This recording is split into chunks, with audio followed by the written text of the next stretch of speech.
Checking. Okay, good morning, everyone.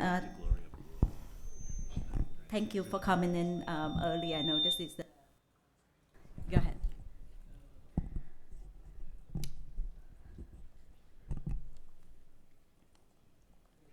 Try again. Checking. Better. Um, so this is our second time running this course. We always look for feedback to improve the course. So at any point, if you have any question, feedback at the end, we'd love to hear that. This is just the instruction from the AUA. This course utilizes audience response questions. To participate, you will need to scan the QR code located on the handout near the entrance to the meeting room or on the screen. The AUA 2024 annual meeting mobile app is available and is free to download. When you download the app, you will be asked for a username and password. Course materials are available on the AUA 2024 website and mobile app. Using the email that you use to register, your password is your AUA ID. You can find it on your registration badge. The AUA policy states that all planner, author, and presenter must disclose the AUA to the AUA prior to their presentations. All relevant financial relationship with any ACCME defined ineligible company, formerly known as commercial interest. The AUA determines if the relationship are relevant to the educational material and mitigate any conflicts of interest prior to the educational activity.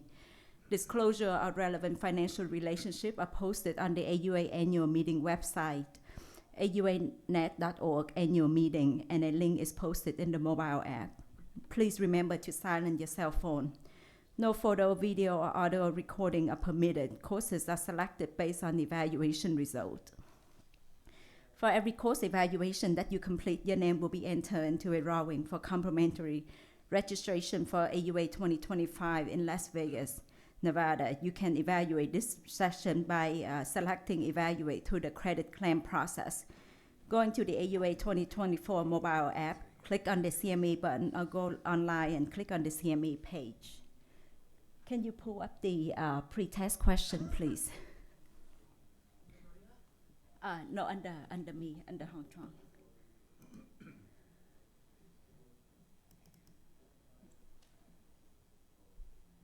Yep, so that's the second one. Mm-hmm.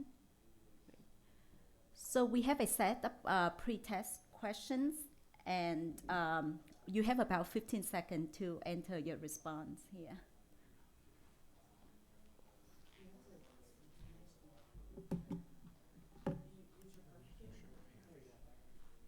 Okay. So which of the following federal laws protect against both health insurance and employment discrimination? A, HIPAA 1996, B, GINA 2008, C, ACA, the Affordable Care Act 2010, or D, ADA 1990, the Americans with Disabilities Act.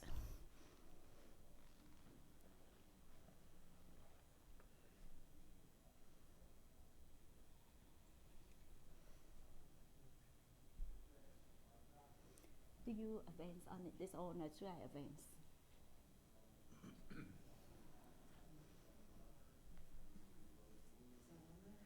Okay, that's okay. Question number 2, and don't worry if you don't have a chance to answer all of these questions. It will be your post-test question as well, so, and these the answer to these questions should be presented throughout the talk today. Question number 2, which of the following found on prostate tumor sequencing is a biomarker for pembrolizumab in a patient with metastatic prostate cancer? A, microsatellite instability, B, BRCA2 loss, C, low tumor mutation burden, and D, TP53 mutation.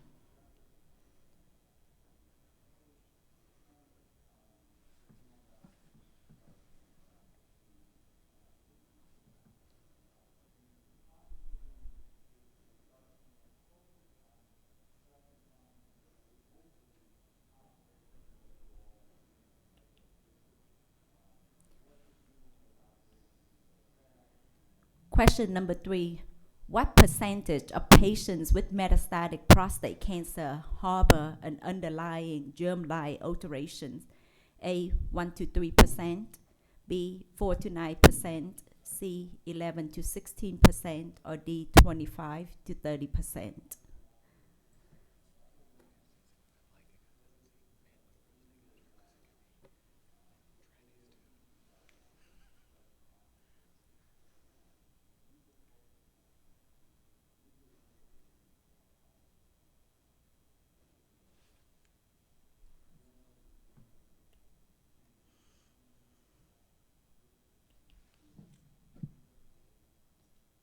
Question number 4.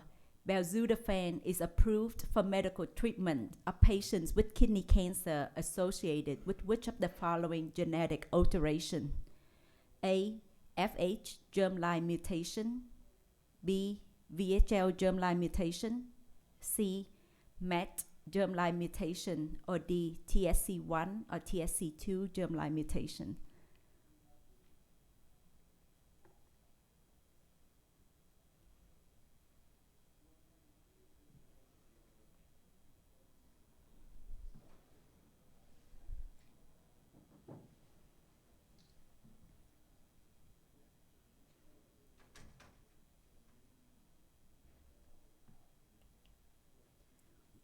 Question 5. Which of the following is a phenotype associated with Lynch syndrome?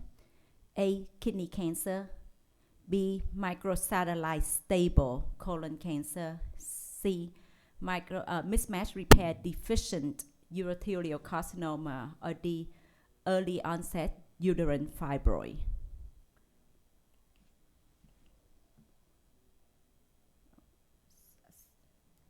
Sorry, I need to go back to that last slide.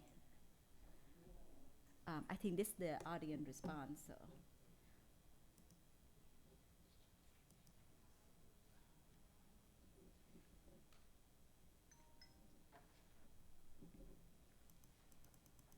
Here we'll forward to the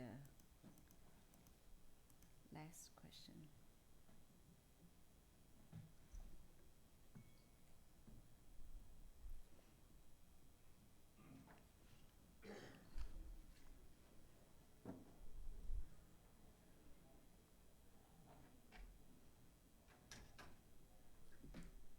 The next PowerPoint will be under my name, under the intro slide. So that, yeah, so then I get it.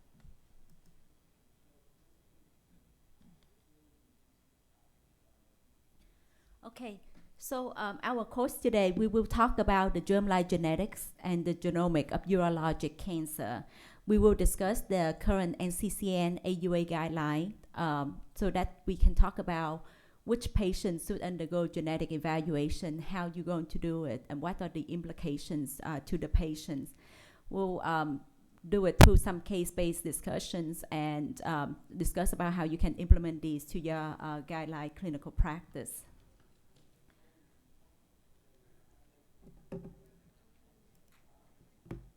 This is our agenda for the course. I will give an overview of the cancer genetics and why it impacts patient care.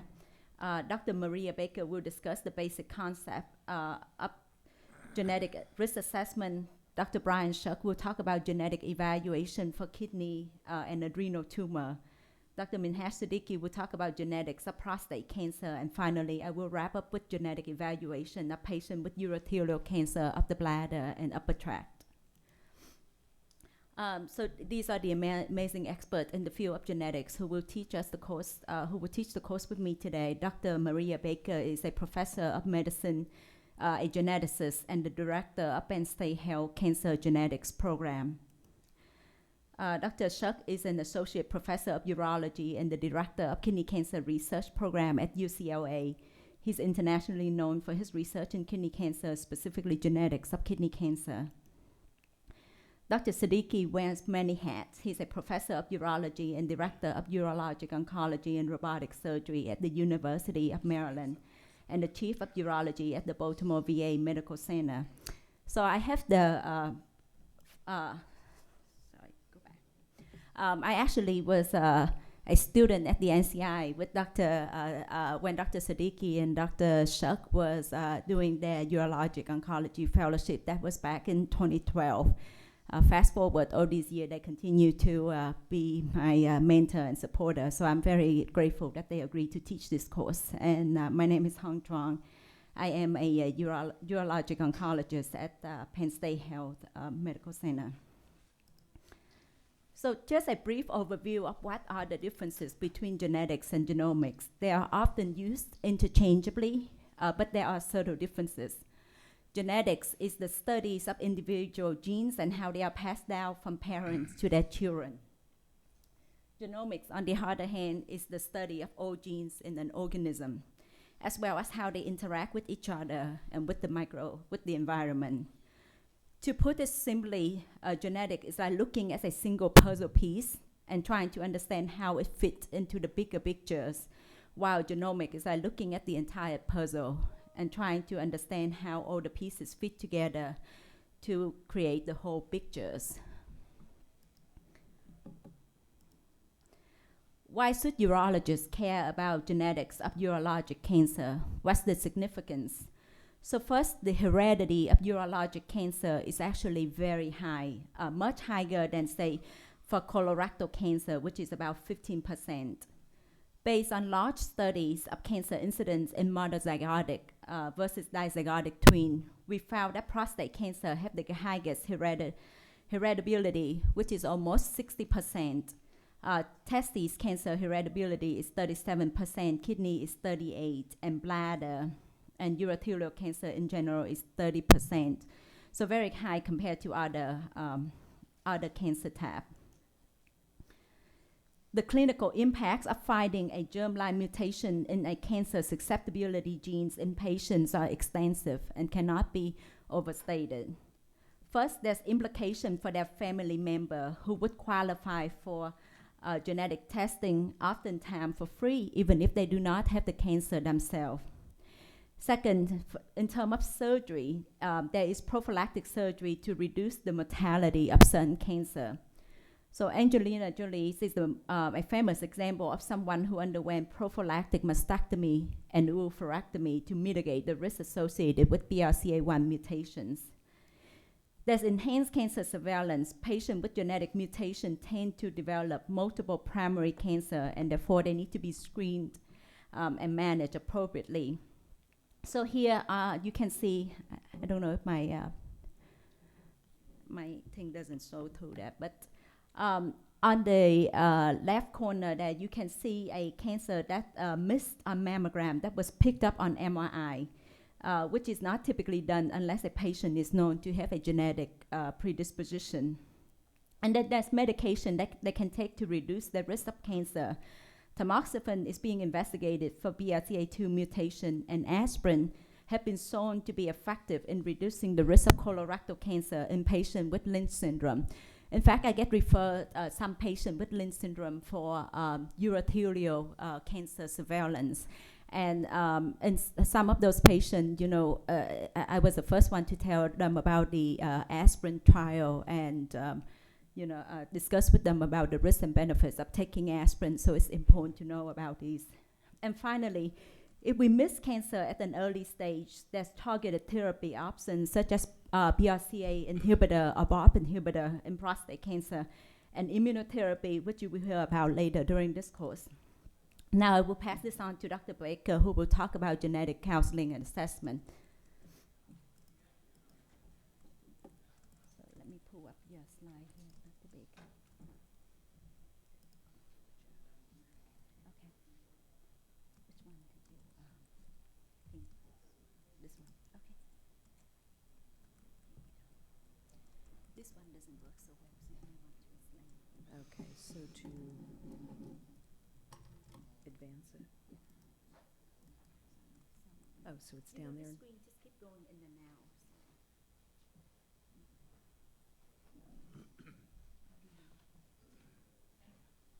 It's come off again. Okay, it's good. Thank you. Okay. So today I will be presenting on genetic counseling and testing for hereditary GU cancer. And and I hope to review the traditional model of genetic counseling and testing for hereditary cancer and why it may not be sustainable given the expanding indications for genetic testing. I'll discuss the evolution of multi-gene panel testing, including the pros and the cons, and we'll use some case examples. Genetics providers love showing pedigrees.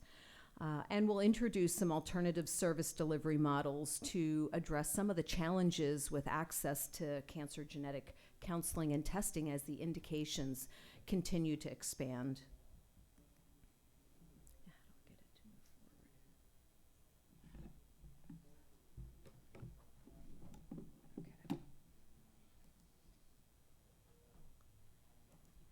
Okay, so we've come a long way with genetic testing since the Lynch genes were discovered back in the mid-90s. We know that these genes increase the risk of colorectal cancer and endometrial cancer. They're the most common hereditary cause for those types of cancers. However, no conversation about the genetics of GU cancers is complete without mentioning Lynch syndrome. Because we know that this condition also increases the risk for upper tract urothelial cancer of the kidneys and ureters, as well as bladder and prostate cancer. And in addition, we must also include discussion about the BRCA1 and 2 genes, which are most notable for predisposing to hereditary breast and ovarian cancer, as well as pancreatic cancer. But we know now that these genes increase the risk of prostate cancer, and actually the prostate cancer tends to be much more aggressive, especially with BRCA2. So over the past 25 years since I've been providing cancer genetic counseling and testing services, the whole approach to genetic testing has changed. In those early days, we really took a more traditional approach where we were required to come up with a differential diagnosis and identify one gene or condition which we thought was most likely going to explain the majority of the cancers that we were seeing in the family. And so we would pick that one gene or condition, whether it was Lynch syndrome or BRCA1 or 2. There weren't as many testing options back then. And at a cost of maybe $4,000 back then, we would test for that condition. And if it came back negative, we're like, shoot, we picked the wrong one. We move on to the next most likely gene or condition. So it was very costly back then, and it was very time intensive because we were doing one gene or condition at a time, potentially getting a new blood sample with each test, waiting 4 weeks to get each of those results. And it really resulted in a lot of testing fatigue, not only for the provider, but also the patient, not to mention the cost of the testing back then.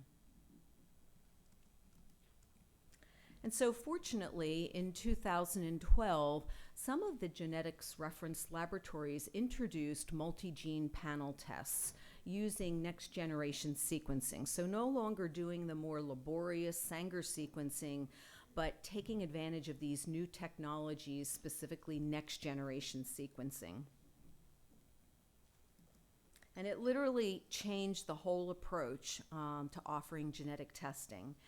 You know, no longer was it really absolutely necessary that I knew all the unknown cancers in the family. You know, eliciting these family trees, many times they don't know what type of cancer a relative had, and so we put it down as an unknown type of cancer, or they say they opened the patient up, they closed them back up, it was too far gone, we don't know where the primary cancer was.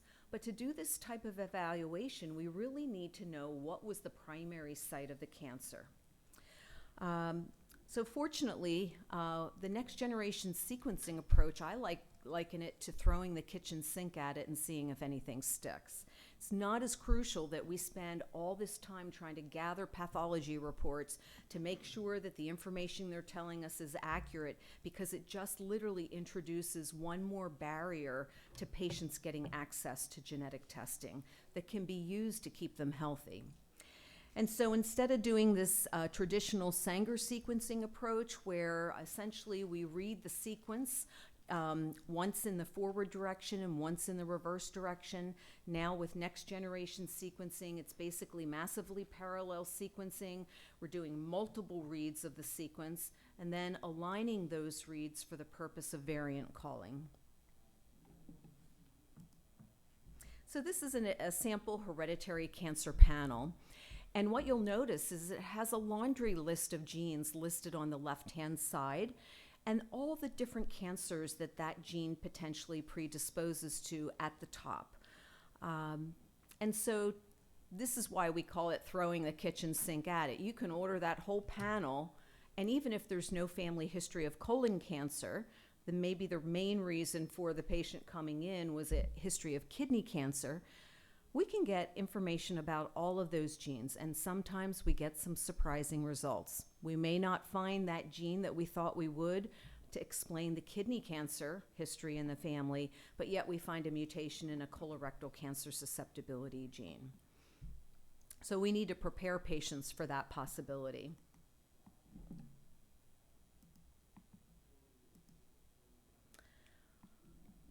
When the reference labs started developing their next generation sequencing panels, they each took a different approach. One laboratory I remember developed one panel, a pan-cancer panel, that just had all those different genes that they offered. You couldn't change the panel. You couldn't take a gene off. You couldn't add a gene on, take it or leave it, okay? Other genetics reference laboratories said, no, we're going to take a different approach. We're going to develop kidney cancer specific panel, breast cancer specific panel, pancreatic cancer specific panel, and you could combine the various panels together based on the kinds of cancers you were seeing in the family. And even within those cancer specific panels, you could choose a larger panel with more of the genes, associated genes included, or if the patient didn't like the possibility that we might not have guidelines developed for some of those genes, we could pick a breast cancer, for example, or a kidney cancer focused panel that only had genes on it that had guidelines already developed. So that was all part of the counseling session, is one, to figure out how much information the patient wants. Do they want just what the family pedigree is suggesting, which is what we can use to bill and get the test covered? But fortunately, the reference labs allow you to add as many of the other genes that you're interested in. They basically come along for the ride for free. Some of the labs gave you complete freedom. Pick your own panel, custom panel, add whatever genes, take whatever genes off you want. Some of the labs offered a nice reflex option where if a patient said to me, I'm only willing to look at the prostate cancer genes right now, that's all I can handle. And then, a month later, I call them with their normal results, and they said, in the meantime, I've really thought that maybe I should take a broader approach to see if there's anything else that could be found. Well, fortunately, these labs, many of them have a free reflex option where for 3 or 5 months, you can just put that order in, and within literally 10 minutes to maybe 3 weeks, you can get an amended report. You have to remember that many of these labs, they're analyzing all these genes. All the samples are going down the same platform, and they're only creating a report that has information about the genes that you requested. So when we ask them to reflex, they're not going back to sequencing. They've already done that. The data's already stored. They're just unblinding the information that you didn't previously ask for. It's not often, but sometimes we are in some stat situations where surgery is pending. And so some of the genetics labs do offer a stat option then with the free reflex to the larger panel.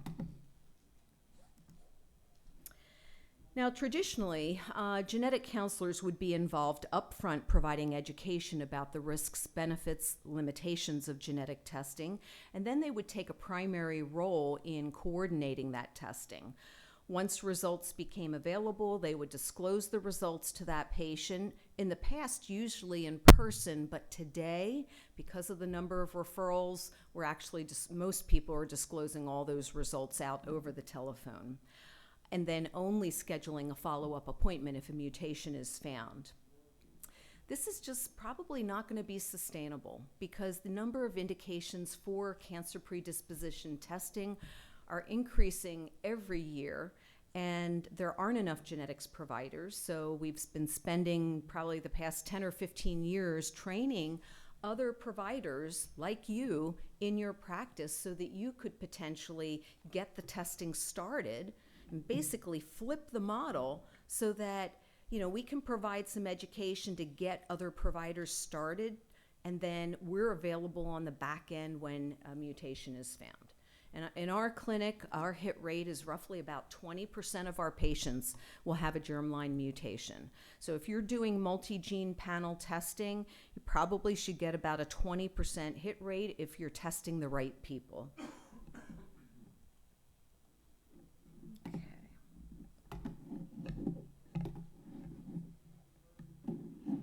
There we go. So genetic counselors typically start by eliciting the personal and family history to draw at least a 3-generation pedigree using standard pedigree nomenclature.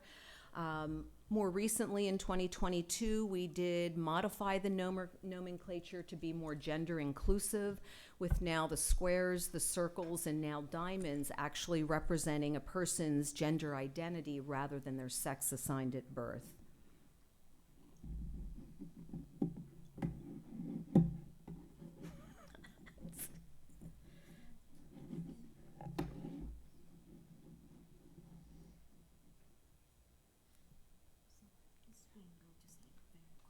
Okay. So once we've got the family tree down, we evaluate the clustering of cancers that we're seeing within the family and see what types of hereditary cancer syndromes it seems to be most consistent with. Even though the number of indications are expanding for genetic testing and we are finding a greater percentage do have a hereditary basis, we still find that most cancer is sporadic due to bad luck, chance alone. However, there is a large portion of cancer that is familial, and that's what we refer to as multifactorial. It's not due to a single gene and a single mutation in a high susceptibility gene like one of the Lynch genes, but rather the genetic component is due to multiple factors, multiple single nucleotide polymorphisms or SNPs. Individually, they don't move the needle that much, but collectively, when you look at 80 or 100 SNPs, you can find that that collectively would significantly increase or decrease a person's risk for cancer. And then when you combine it with the environmental and lifestyle risk factors that that individual has, that's the portion of cancer that we refer to as familial. So just think of familial, not one major driving factor, but multiple factors. Multifactorial inheritance. And then, of course, the hereditary piece of that pie are the cancers where it is due to a mutation in a single high or moderate susceptibility gene. We have a number of different risk assessment models that can be utilized for Lynch syndrome. There's a PREM5 model where you can plug in the personal and family history, how many Lynch cancers, colon, endometrial, ages of diagnosis, first, second degree relatives, your patient, and it will kick out an estimate for a mutation in one of the 5 mismatch repair genes. The general rule of thumb is if that number is 5 or greater, that they are recommended to have genetic testing. If the calculation comes at 2.5%, it's recommended that they consider. Okay, so a subtle difference there.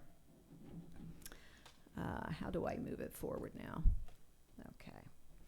And in addition to some of these risk assessment models that we can utilize, we also have a number of professional society guidelines, like the NCCN guidelines.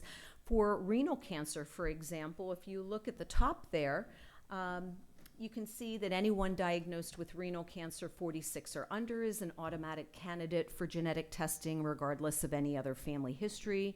Or if there's multifocal cancer or multiple relatives in the family with kidney cancer, that would be an automatic indication. In addition, if you see certain types of histology that raise concern for a specific syndrome, that would also be an indicator.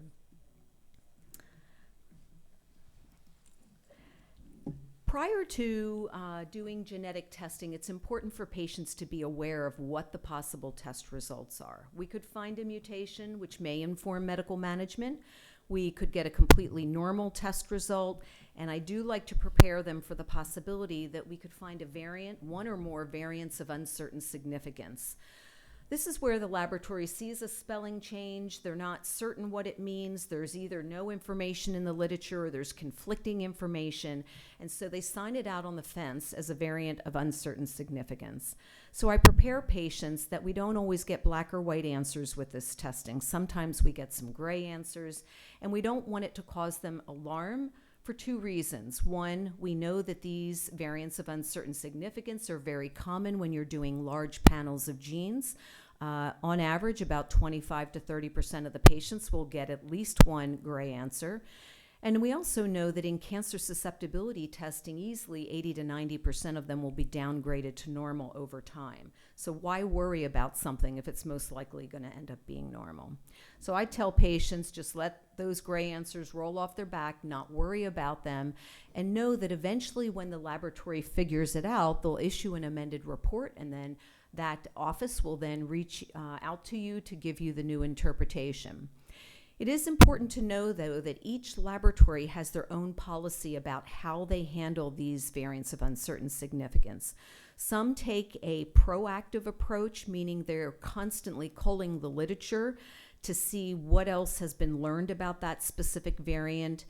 Other laboratories take a reactive approach where they're not going to issue any amended report on that variant until another patient's sample comes into that laboratory and that same variant was identified. I just had this happen to me with a patient who is now long past at this point, but we happened to notice that some other labs were classifying it now as likely pathogenic, and I contacted this original lab back in the early 2000s, and they take a reactive approach. So they're now currently in the process, at my request, of reviewing the literature to see if they concur with some of these other laboratories. So if at all possible, you do want to use a lab that takes a proactive approach so you're constantly getting updated information about the current interpretation of these variants. And most important, if you're going to coordinate and order testing yourself, if you do get any of these VUSs, you must realize that you cannot change medical management based on these gray answers, because most of them are going to be downgraded to normal. So there are many inappropriate surgeries that have been done on individuals, on patients, for wrong reasons because the provider didn't understand the lack of significance of a VUS. We also make sure patients are aware of what federal protections we do have against genetic discrimination. And fortunately, in the years that have passed, we have HIPAA, the Affordable Care Act, the Americans with Disabilities Act, and another law called GINA, the Genetic Information Non-Discrimination Act, which is the only one amongst the four that actually protects against both health insurance as well as employment. It is important to point out to the patients, though, we have no federal protections when it comes to life insurance, long-term care, and disability insurance. And that can impact not only them, but their family members as well. And sometimes that might generate some questions at that point. Okay. Oops, it's going back. So when all of those required elements are out of the way, the genetic counselor then will get the testing ordered, and when the results come back in, as I said, typically disclose them over the telephone. Only if there's a mutation found would we then bring them back in for a follow-up appointment. But you know, the complicated part about this is there are many different labs. They all have different panel choices. They all have different billing policies, and it can be very complicated. So many of the practices that do point of care testing, where your patient doesn't leave your clinic, you literally order the test yourself before they leave the clinic.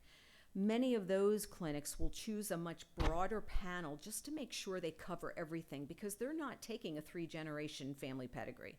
They don't know if there are PHIOs maybe or paragangliomas in the family. They may not know, that there's breast cancer in the family per se. So they take a broader approach so that they can cover their bases. Much like I do if I'm meeting with someone who says, my father was adopted, we know nothing about that side of the family. That's someone where I would say, well, it's your option. We can address what's on your other side of the family that you know about, but if you want, we can go bigger to cover what we don't know about the other side of the family.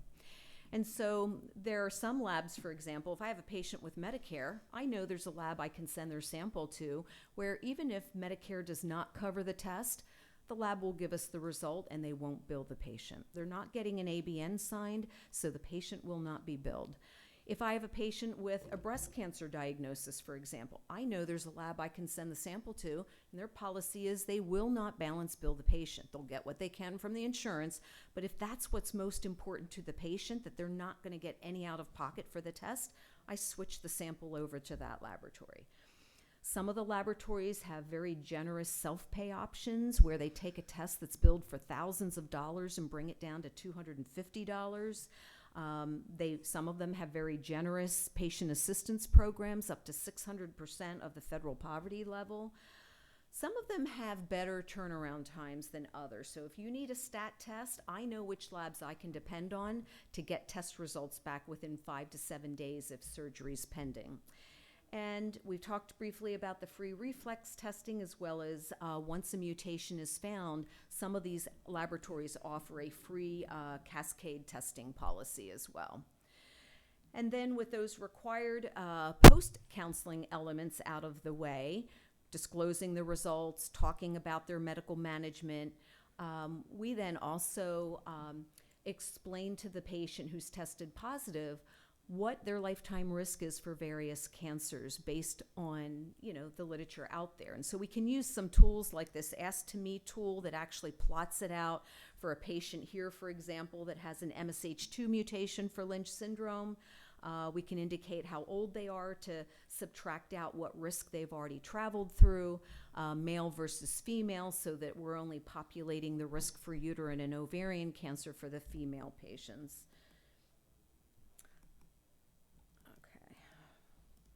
And then we can also inform them of various research opportunities that they might want to consider, like the PROMPT study on multiplex testing and the Inherited Cancer Registry. We also make various support resources available as appropriate based on their situation. So these next generation sequencing panels, there are a lot of potential benefits. They help us analyze multiple cancer susceptibility genes at the same time. They're more cost efficient, decreased turnaround time, and gives us the ability to find more than one mutation in a family if one exists. But there are some caveats that are important to know about these panels as well. In the interest of time, I'm really going to have to, move a little bit quicker through these pedigrees, but the patient in this pedigree came to me with an upper tract urothelial carcinoma, which is a Lynch-associated cancer. There were cancers on both sides of the family. The maternal family history met criteria to offer Lynch testing. I did offer him a panel. He was ultimately found to have a deletion of EpCAM spanning not only EpCAM but also upstream to MSH2. When I then met with his brother, who was recently diagnosed with a clear cell renal cancer with sarcomatoid features, which is not a Lynch-associated cancer as we appreciate it, I explained to him that rather than just testing for the known familial mutation, it would be a good idea to do a panel. And it turns out he fortunately did not inherit the Lynch mutation, but he did inherit a mutation in the CHEK2 gene. And some recent studies about late-stage renal cancer by Dr. Carlo et al. Do indicate that about 16% of late-stage renal cancer will be found to have a germline mutation. And interestingly, the gene that pops up most frequently is that CHEK2 gene that was identified in that previous family tree. In this pedigree, the patient had universal screening on her tumor because of her Diagnosis, and her colon tumor demonstrated absent MLH1 PMS2 expression. She did not have a BRAF V600E mutation, which would have been a sporadic explanation for the tumor for the IHC results.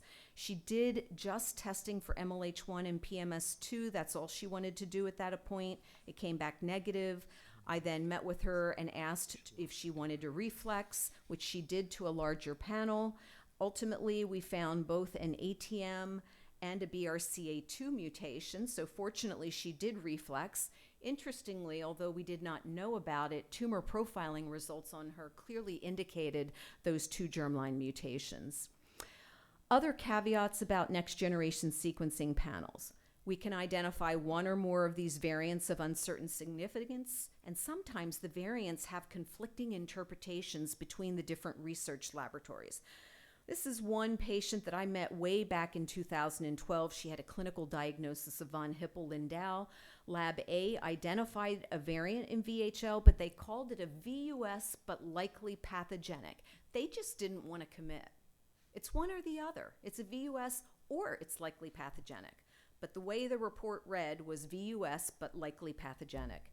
Fast forward 10 years, she developed a breast cancer diagnosis. She was referred back on a stat basis prior to her surgery, and Lab B identified the variant and classified it as a VUS. I then provided Lab B with her VHL phenotype, and they upgraded it to likely pathogenic. At the same time, I contacted Lab A from 10 years ago to ask for their current interpretation, and they downgraded it to a VUS.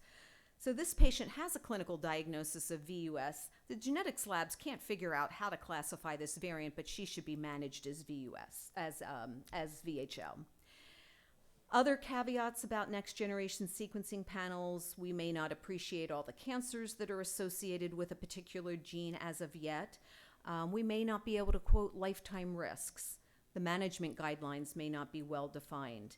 We may get unexpected findings that don't match the family history.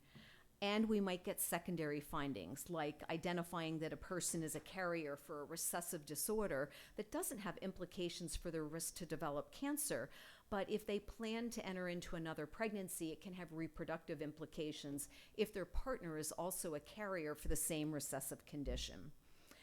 And this is just an example of a patient where, he was diagnosed with multifocal renal cancer. He had an uncle with renal cancer. We did the testing. He ends up with an ATM mutation, but I honestly couldn't tell him whether that was the explanation for his diagnosis of renal cancer. So that remains unknown. Also, with both of his parents deceased, at this point, we don't know which side of the family that mutation came from to even start to venture to guess which cancers in the family does the ATM mutation explain. In this next pedigree, this is a recent case that I just worked with. The patient was referred years ago because of family history of breast and colorectal cancer, and she had a VUS identified in VHL. And then we received an amended report in 2024 out of the blue where they upgraded it to likely pathogenic. I then went back to this patient who I hadn't talked to in years and said, tell me, are there any features that are classic of VHL? And I went through a litany of features that we would expect to see in VHL patients. And she told me that her mother, her brother, and her mother's father all had polycystic kidney disease. And I was like, that could be related to VHL, but it could be a separate hereditary condition segregating within the family.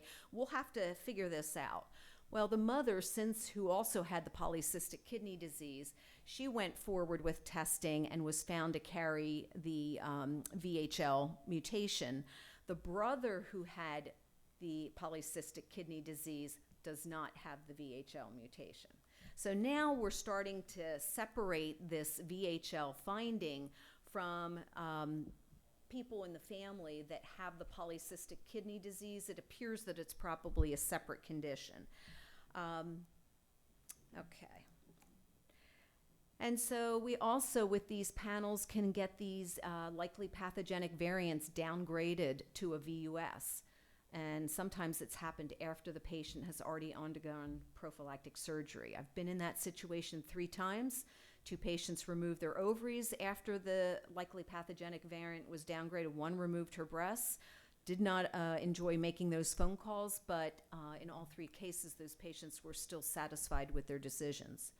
And so these indications continue to expand.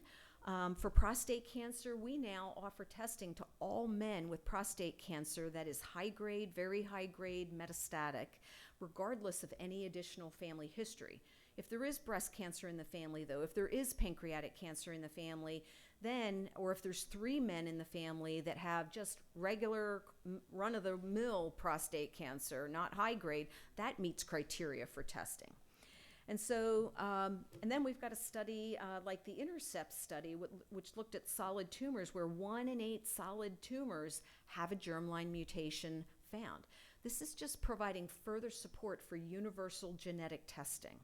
And what are we going to do about that if everybody with a diagnosis of a solid tumor diagnosis, and the blood cancers are coming down the pike, we're learning more about the genetic predisposition of blood cancers as well. Well, we have to create some alternative service delivery models.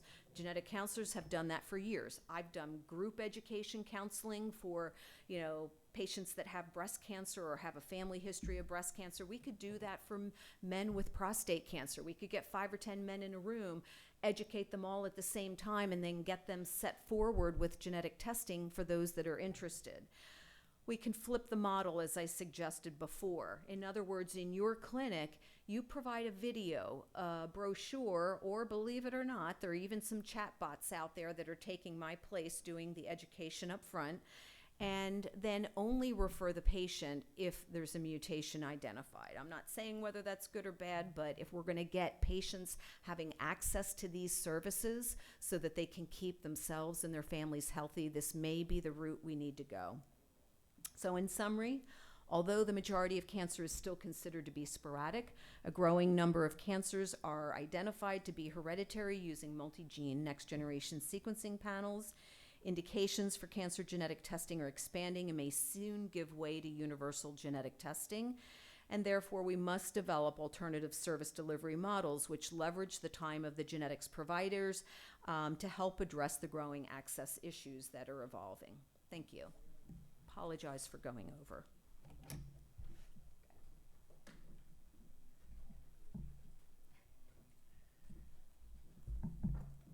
Is this okay?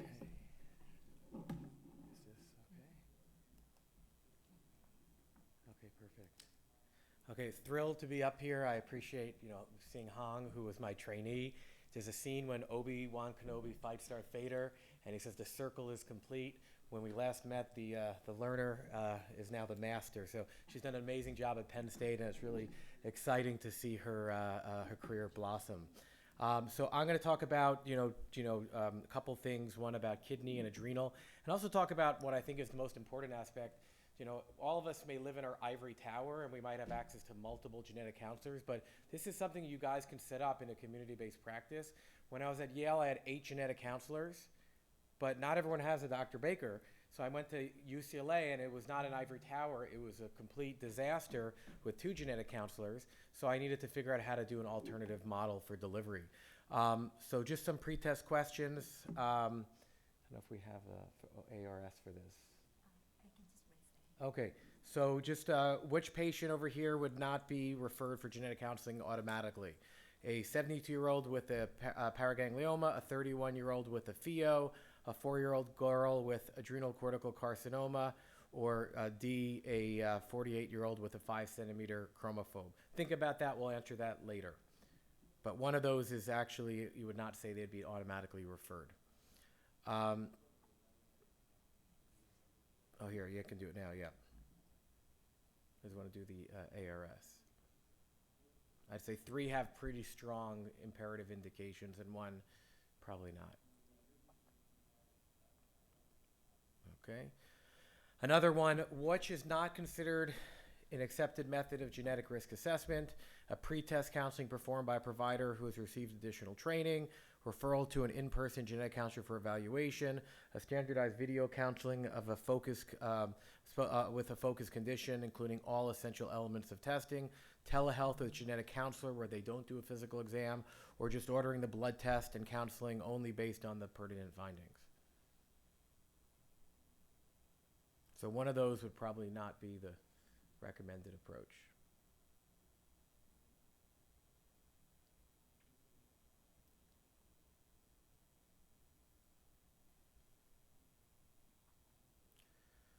Okay. Oh, did we get rid of the? I think it's deleted. I guess the order's changed. Okay. Well, I'll start with the adrenal. So basically, adrenal tumors are not very common, but we see them, and they come in two flavors. We have the chromatin tumors, the ones that arise from the abnormal neural crest cells in the pheo, which is called pheochromocytoma. Or if they're outside, we used to call this term extraadrenal pheo. And just to confuse you, we just renamed it a paraganglioma. But then there are also then the cortical tumors, which we called adrenal cortical carcinoma. So pheochromocytomas are estimated to be, between about 1,500 to 2,000 each year in the United States. About 5% of the adrenal are basically found to be adrenal incidentalomas. About 1 in 5,000 patients, that present with hypertension, it's really due to a pheo. And about 10 to 15% of these are considered malignant. The problem with a pheo is you really don't know it's malignant until it spreads. So basically all patients should be assumed that they have the potential to have spread. And the majority are hormonally active. They secrete things like metanephrines. There used to be a book, which you may have remembered, called Surgical Recall. A lot of people have heard this rule of tens, but it's not 10% are genetic. It's actually 30 to 40% of pheos have a genetic origin. If we see a patient who has a pheochromocytoma, you should get them evaluated for a germline condition. Now, paragangliomas, again, the term used to be a extraadrenal pheo. These are really neurocrest tumors that are forming outside of the adrenal gland. These are going to be less common, about 10 to 15% of the chromatin tumors. And about 80% occur in the abdomen. That's why urologists see them often. They're things that you might see like next to the renal vein. There's a term you might have heard of, the organ of Zuckerkandl. That is, just an old historical term, but it is, an abdominal area of basically a ganglion. And we also see them in the bladder. If you ever have a patient who complains of micturition syncope, there are patients who have paragangliomas that occur in the bladder. And they are various, presentations, and a lot of it depends if they come from the sympathetic or the parasympathetic system. If they're sympathetic, they're secreting metanephrines, norepinephrines, and they have patients who have the traditional palpitations, quick heart rate, or rage. And then the other ones that are the parasympathetic system, like the head and neck, those are usually silent. And about 30% of these are really malignant or metastatic. And it's very common, about 60% of these paragangliomas have a germline predisposition. So all patients with a paraganglioma should undergo genetic evaluation. We have a bunch of IHC stains, which could be useful, but it just doesn't make up for the count that they should have genetic risk assessment. And there's overlapping genes that are in the same type of pathways, similar to kidney cancer pathways. Some of these are tumor suppressors, some of them are more oncogenes, but there's a wide range, and they differ between the risk of malignancy, the risk of head and neck involvement, the risk of also the inheritance. Here's just a list, and again, the ones everyone's familiar with, like VHL, that's really rare to be a paraganglioma, but I've seen it. Other one, NF1, which we may have heard of the term von Recklinghausen's disease, no longer used. They can get adrenal tumors, RET for MEN2. But the ones which people are very familiar with in the head and neck are the SDH complex genes. They basically are all formed together, SDH A, B, C, D, and AF2. This is really interesting that 2 of them are maternally imprinted. So if you inherit it from mom, you really have no risk of having any penetrance. If you inherit it from dad, you're in trouble. So we call SDHD for dad SDHB for bad. Those are the ones that are more likely to spread. And there are other ones, MAX, TMEM, and now HLRCC. There is a couple pheo-predominant variants that patients don't get kidney cancer, but they seem to be at risk for aggressive pheochromocytomas. We think there might be 2 classes of the FH gene. So adrenal cortical carcinoma is one which we don't see very often. When we see it, it's pretty bad. It's very rare to catch it early. And we're talking about, 200 to 500 cases a year, really 1 in a million. So you're not really going to see this often, but urologists often see this. And sometimes we invite our friends to operate. Sometimes they invite us. But these patients, present with large tumors, about 10 centimeters. And 60% have, excessive hormonal secretion, cortisol. They might have abnormal aldo, or, when you see a woman who, has, hirsutism, that's something with adrenal tumor. It's going to be an ACC until proven otherwise. And again, half of them are advanced stage, but about 10 to 15% of these are due to a germline predisposition, and early identification really can help really save lives here. Now, children who have an ACC, absolutely they should have genetic testing. And 50% of the young children are going to have a genetic factor. Leaf-Romani, germline mutation in P53 is, a big factor here. But the Beckwith-Weidman syndromes, where they have an alteration at 11p15, there's a bunch of genes there. They have hemihypertrophy, and it's a common tumor in these young children. But many adults also know they have a germline mutation, and they can end up developing adrenal cortical carcinoma. There is a fascinating a genetic change in P53, R337, and if you take care of a lot of Brazilians, they carry this, and they are at risk of getting adrenal cortical carcinomas. And there's this founder mutation. It's common. We'll talk about that in another slide, that you just have to be very aware if you're following someone and there's a Brazilian comes in with an adrenal tumor, your bells should be going off. So many experts recommend that all adults should have genetic risk assessment for Leaf-Romani or Lynch syndrome at least. If you look at a series of unselected patients with adrenal cortical carcinoma, it's 7.5% will carry a germline mutation. So it's enough where, it's there's, maybe some debate. It's not as much as, clear guidelines, but most people in the field would recommend genetic risk assessment, at least meeting with a counselor and deciding if further testing should be indicated. Now, that in southern Brazil, they have this R337H. It's actually 1 in 300 people are walking around with this alteration, but only 3% actually get adrenal cortical tumors by the age of 12. Okay, and those patients get screened. It's actually super fascinating because there's another germline mutation, XAF1, which co-segregates with this and might be a risk-modifying allele. So, if you have a patient of Brazilian ancestry and you're maybe seeing them for BPH and you say, hey, you have a family member with adrenal cortical tumor, this is something which, you should, consider. Now, here are the conditions which could cause adrenal cortical carcinoma. Leaf-Romani, again, it's rare. It's 1 in 500,000. And patients who have sarcomas, they have other things like breast cancers, lung cancers. It's also sometimes a little variable in presentation. It's not sometimes so clear when a patient comes in with like 15 sarcomas. Sometimes it's a little more subtle. And then Lynch syndrome, all the different genes, MSH2, MSH6, PSM2, MLH1. These patients, again, it's about 1 in 500 people have Lynch syndrome.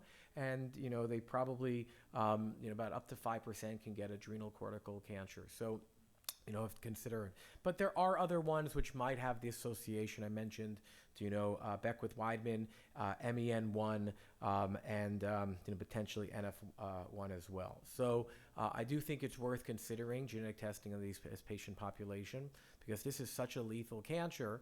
It's not really curable and metastatic. If you can find it and then screen other family members with cascade testing, you can save lives.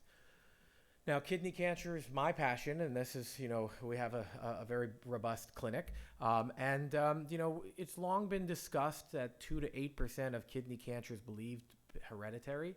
That number is just based on Dr. Linehan self-citing himself, and if you go back, it's just him just randomly throwing out a number. So if you just say something loud enough, sometimes people believe it. But now we know there's about 15 different conditions, and fortunately we don't have like an Angelina Jolie or an Olivia Munn coming out and saying that they have like, BRCA1, BRCA2. So people don't think of kidney cancer other than VHL, but we have a whole bunch of genes. And we do know there's actually even stronger inheritance pattern. Hong put up about the twin studies. Paper just about to go up. It's online right now, Nature Genetics. We participated. Mark Purdue at the NCI. There's about 60 really strong risk alleles if you look at genome-wide association study. And it's coming very soon that we're going to have polygenic risk scores for prostate cancer and for kidney cancer, where you say, hey, I've had 2 family members with kidney cancer, and you have a negative genetic testing, and it might reflex to, hey, you don't have any germline alteration, you didn't inherit the broken engine, but you have enough of these risk alleles where you might need to get screened. And then the surgical approach and systemic therapy approach really should be dictated by the presence of some of these genes. But unlike adrenal lesions where you can send everyone, when the incidence is 35 times higher, you're not going to be referring 80,000 patients to genetic counselors each year. They're going to kill you. So you have to be more selective about who you would refer. Dr. Linehan has been my long-term mentor, is responsible for really understanding and mapping out a lot of these pathways. He's had a lot of smart people working with him that did all the work, but he really recruited all these families here at least to the NCI, and they were able to kind of narrow down where the genes were, and deserves all the credit for helping us understand. The problem with this is that we have 20 different flavors of kidney cancer, and we can't really always say, oh, that one's hereditary. They kind of hide in plain sight, and if you don't look under the engine, you're not going to find which ones might be genetic. And now, again, we have 20 different flavors of kidney cancer. It's so complex. Only 2 of them are really linked to a clear genetic basis. If you have an SDH deficient tumor and you have an FH deficient tumor, you're going to have a high chance there's a germline alteration. But a lot of the other things are going to be kind of hidden.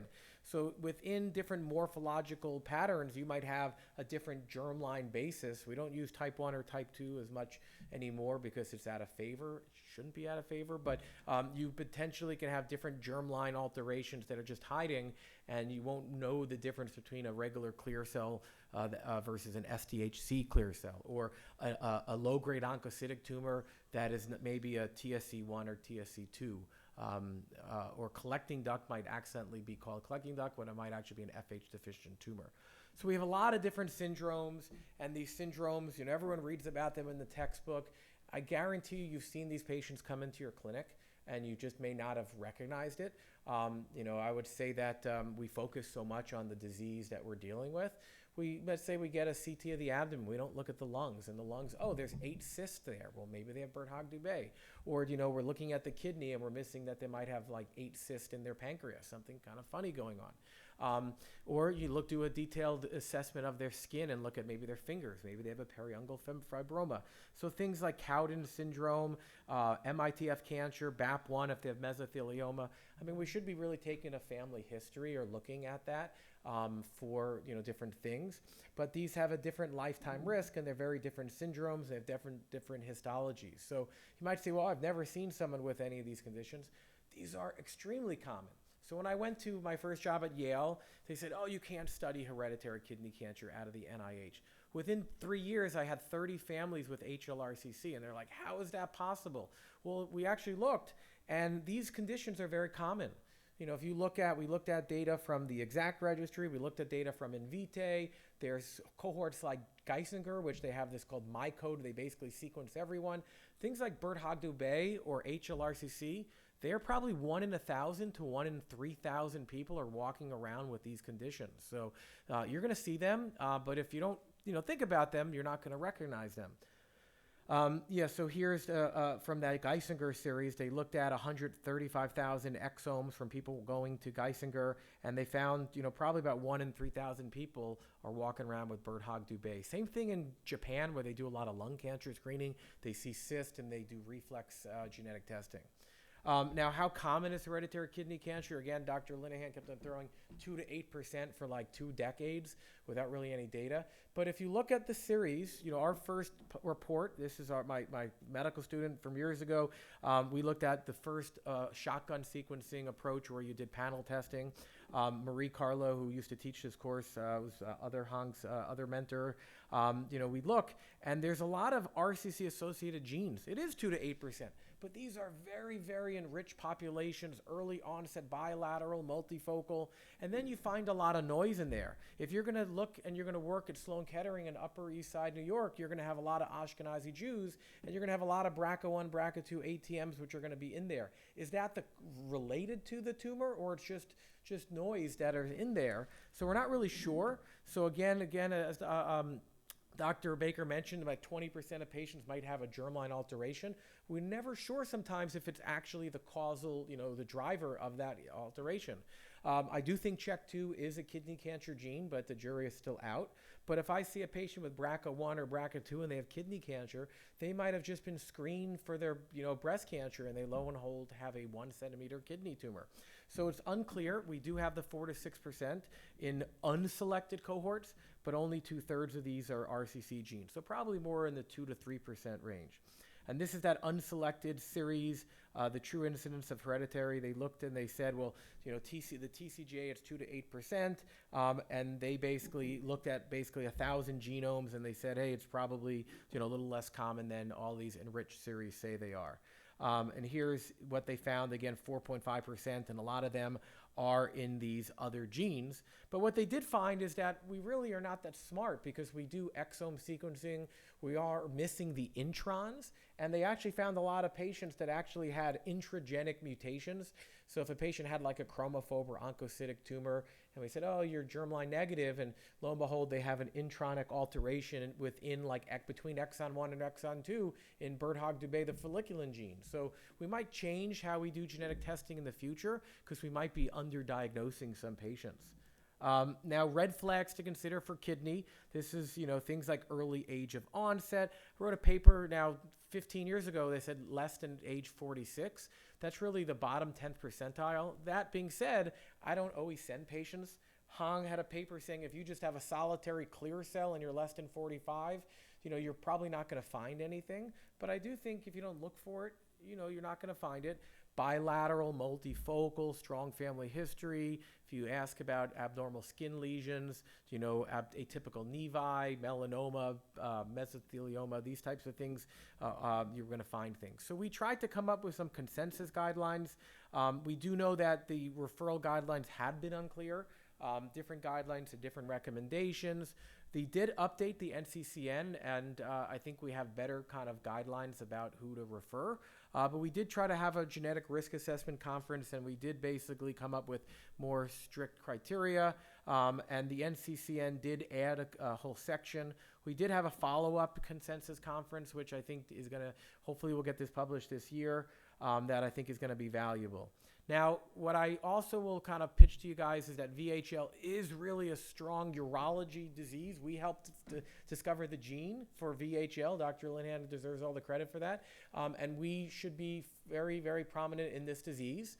I have 120 patients that I manage with VHL. We have a big center, the 5th biggest center in the U.S. And this is not a rare disease. It's 1 in 30,000, and about 80 to 90% of patients actually have have a family history, but about 10 to 20% of patients are de novo.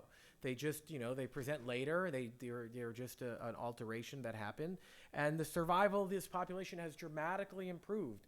It used to be something patients live 30, 40 years, but now with better treatments, people are living into their 60s or 70s, and they have a lot of morbidity with all the surgical management of them. And the holy grail would be medical management.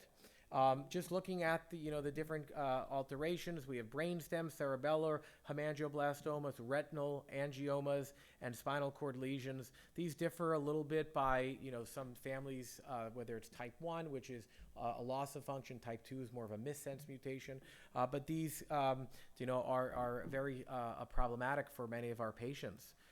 There are obviously cancers in the kidney, about 30 to 70%, depending on the series.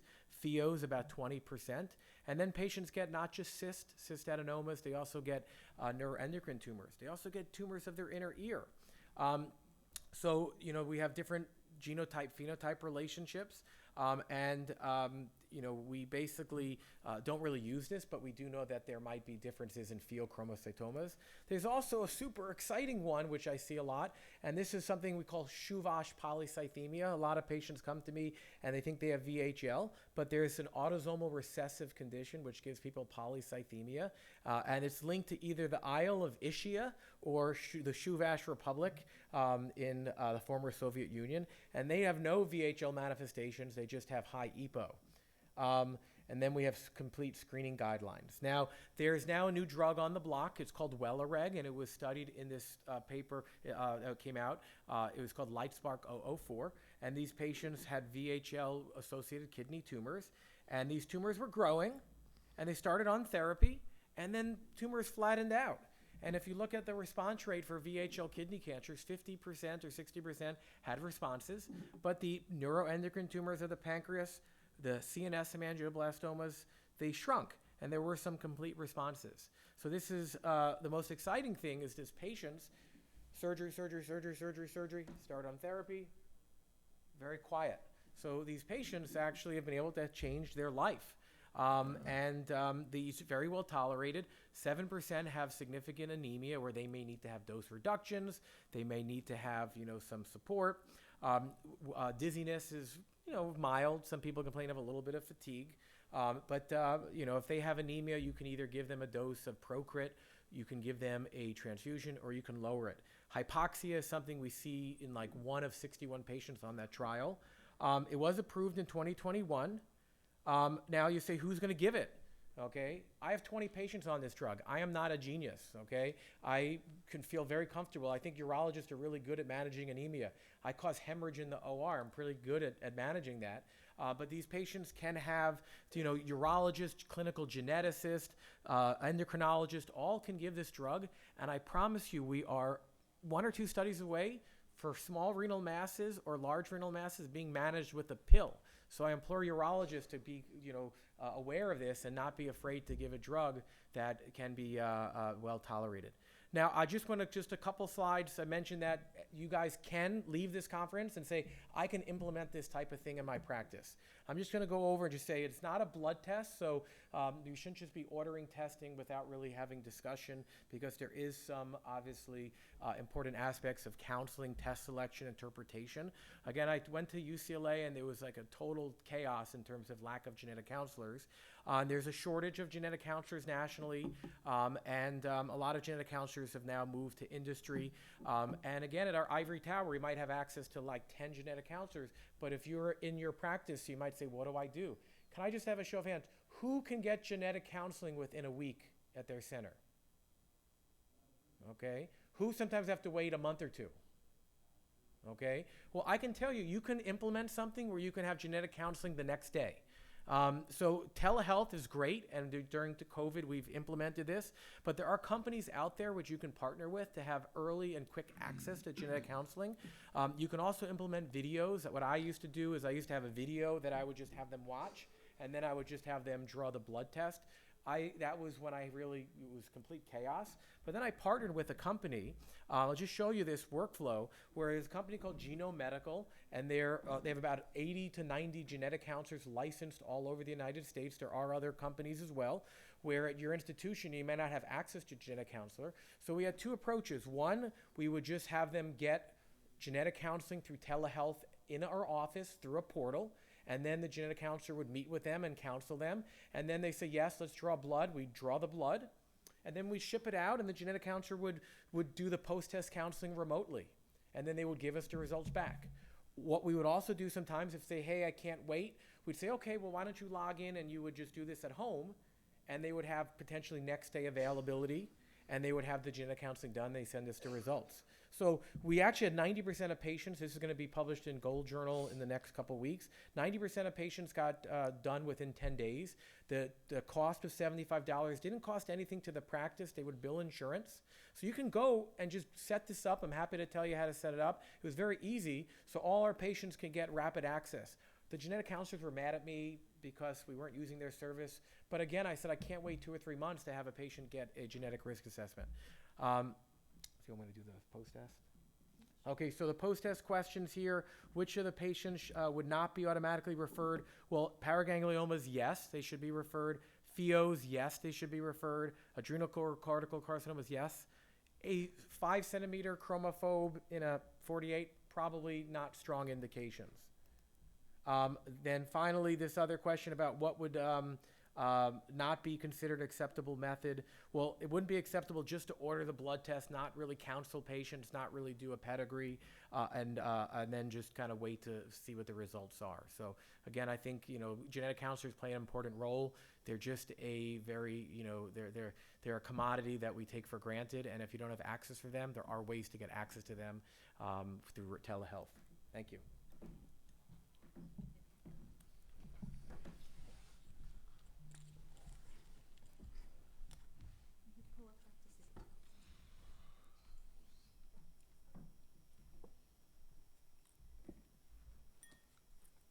Okay.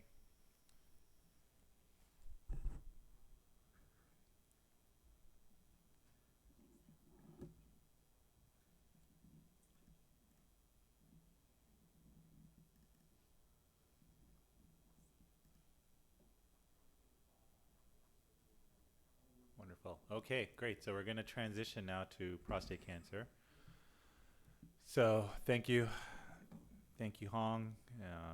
It's a pleasure to be here with you and everyone on the panel here. I'm Minhaj Siddiqui. I'm a urologist as well that treats a lot of prostate and bladder, mostly at the University of Maryland.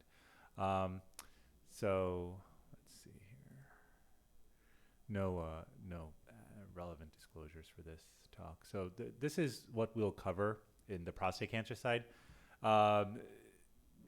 We'll talk about which patients should with prostate cancer should go through genomic profiling and germline genetic testing. And I think in prostate cancer, actually, this is a good cancer to talk about this topic and the differences quite a bit. And then how do we screen and how do we treat these patients with germline mutations?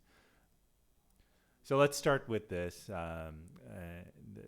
This was covered in an earlier talk, much more depth than I'm going to cover it. But right, I think it's important to just remind everyone there's germline and there's somatic, right? And germline is the mutations that you inherit. They're just in every cell of your body, right? And then the somatic mutations are the ones that are just in the cancer. And it's a topic that gets mixed up a lot, and it's really important. And so, the way that you test for germline can be through the saliva, through the blood, but it's not through the cancer specifically. Whereas if it's somatic, it's specifically from the cancer. And both are useful. Both can guide treatment. Both can define cancer progression. Germline testing can get into the inherited syndromes. There's susceptibility genes. There's actually, I'm using my pointer on the wrong screen. There we go. There's treatment considerations such as PARP inhibitors, immunotherapy that we heard about earlier, cancer screening, and cascade testing. For tumor tissue somatic testing, you may be familiar with a number of them. Most urologists are probably actually familiar with the kind of the trio of Decipher, Polaris, and Oncotype DX, right? And so, how many people in the room have used one of these three? Yeah, good. And then how many of you have used Foundation Medicine, Caris, this type of thing?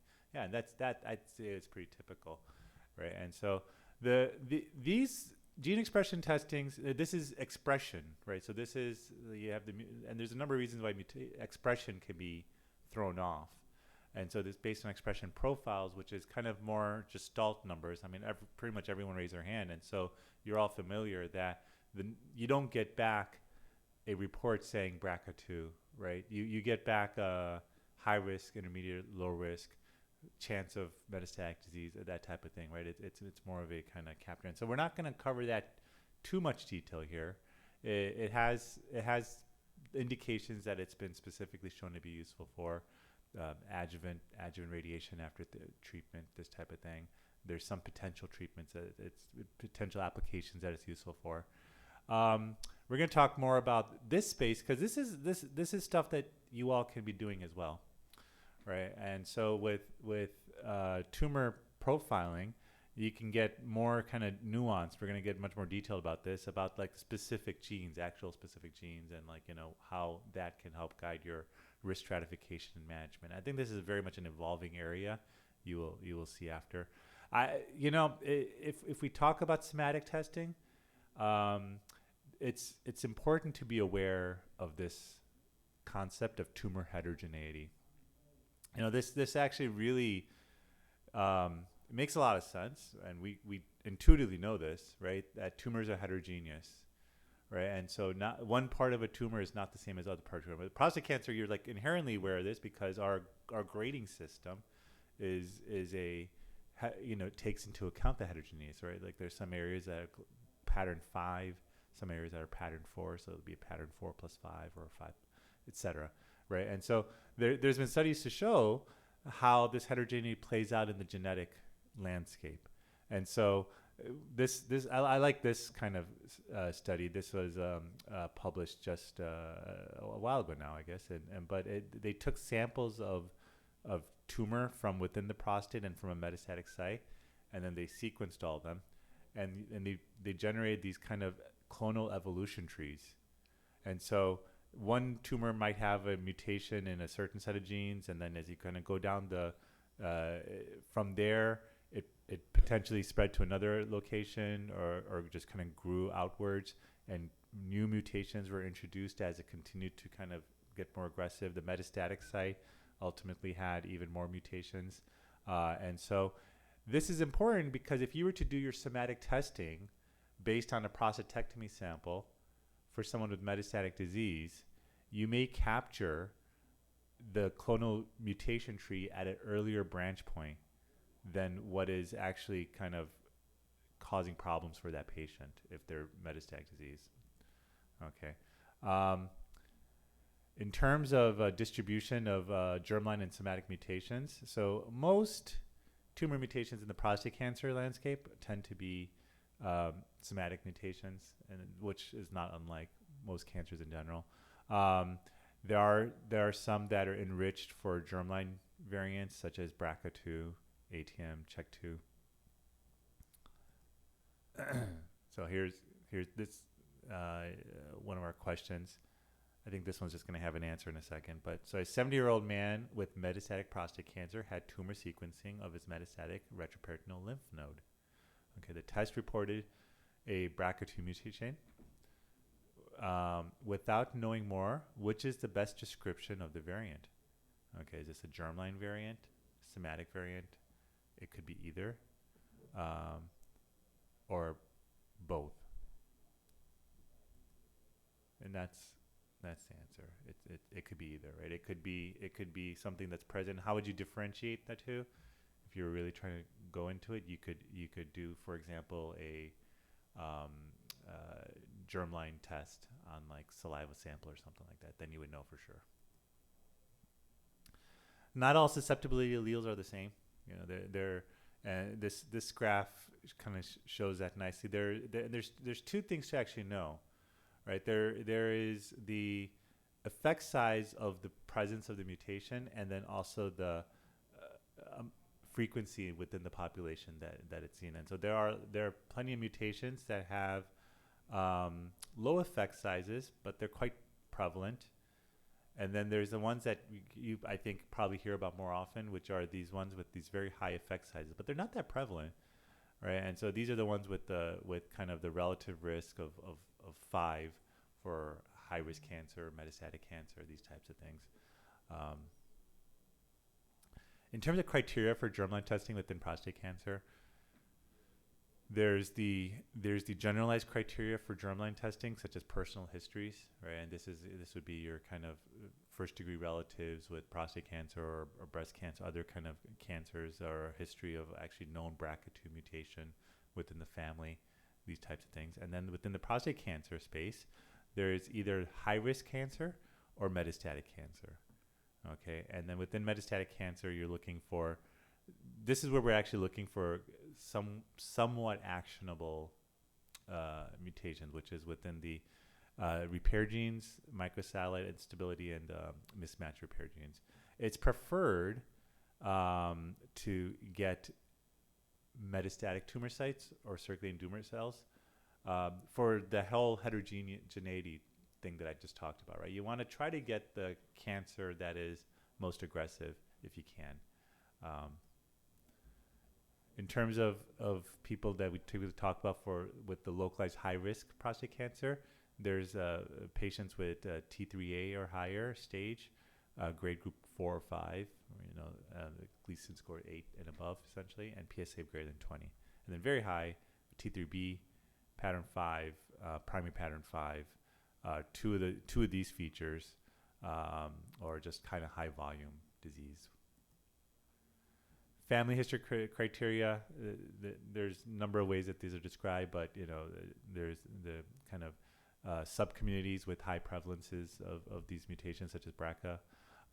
Known family history, father or brother with multiple family members with prostate cancer, especially if they're diagnosed at younger ages. This comes up so much that I think the younger age thing is important. If they're saying like, oh yeah, everyone got it, they're all 80, I mean, that's gonna be a lower yield. Especially also family histories with metastatic prostate cancer. I think that raises alarm bells a little more.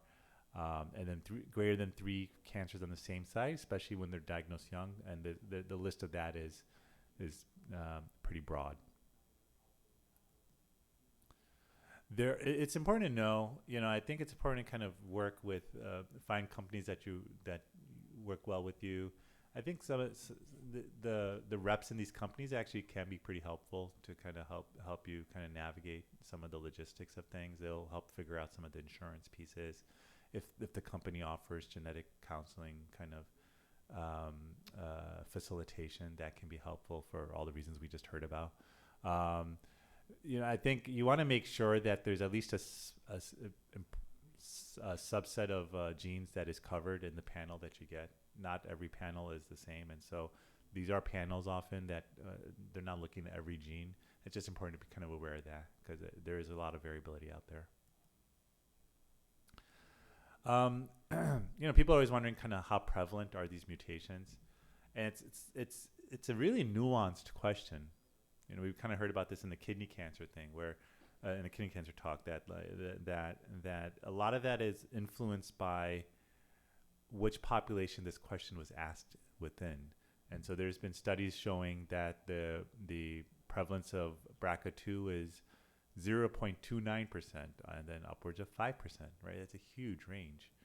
I like to think of it in terms of within the cancer that the patient has. I think that there is some degree of selection already taking place based on the risk of the cancer, and prostate cancer in particular, right? And so based on various studies, the risk of having any germline mutation that might be relevant is maybe close to 2 to 3% for all comers, but within a metastatic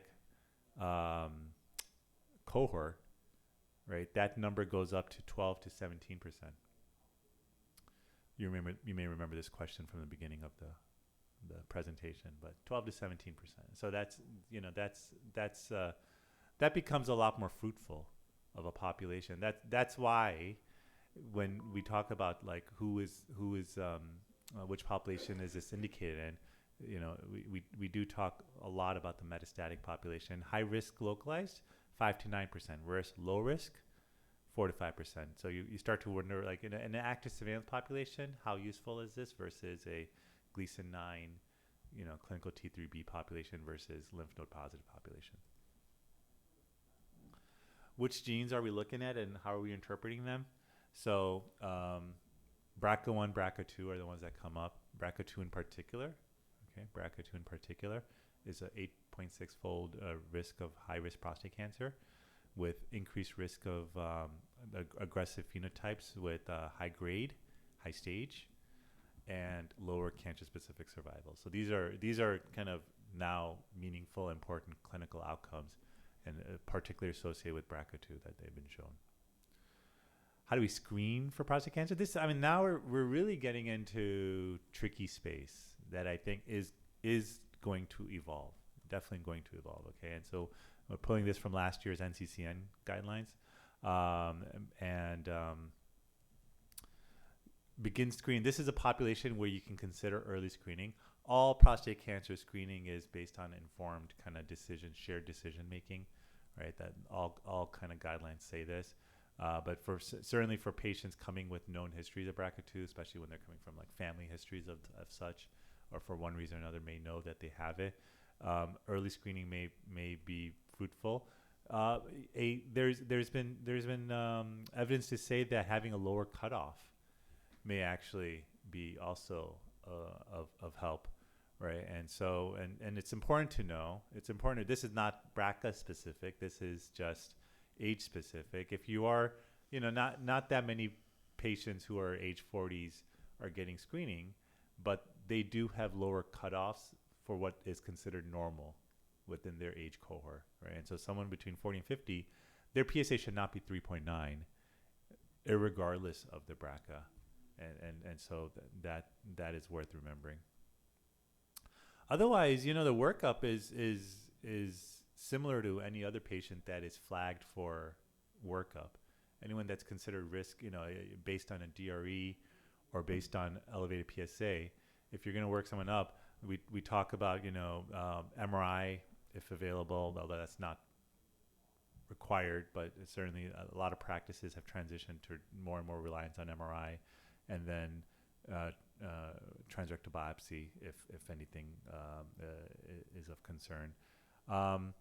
In terms of treatment, there's for localized prostate cancer, there's not a lot of variation in terms of how we treat localized prostate cancer. I mean, still radiation, surgery are going to be as effective as they typically are in someone with germline mutation versus not, with the caveat that the people with germline mutations do tend to have more aggressive cancers. So if that cancer has become metastatic, it's going to behave that way regardless.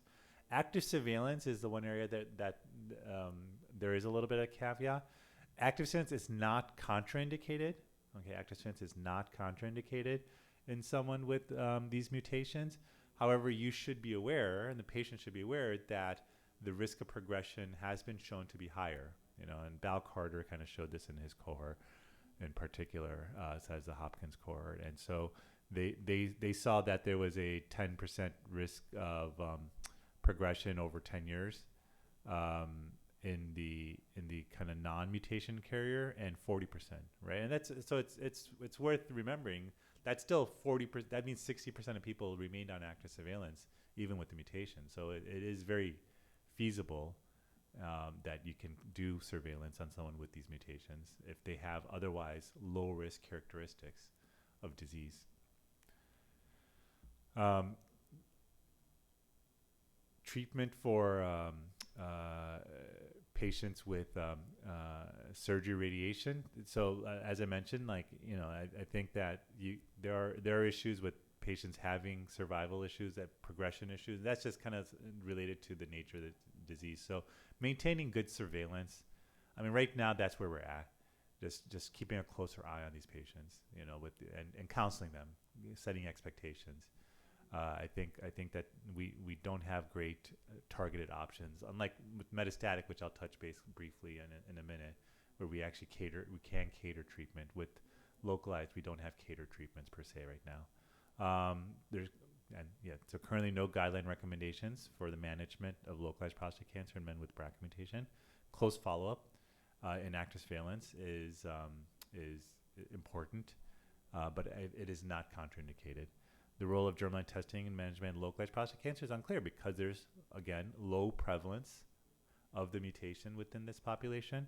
And even when you find it, it's not clear that we're really changing their management compared to what we normally would be doing.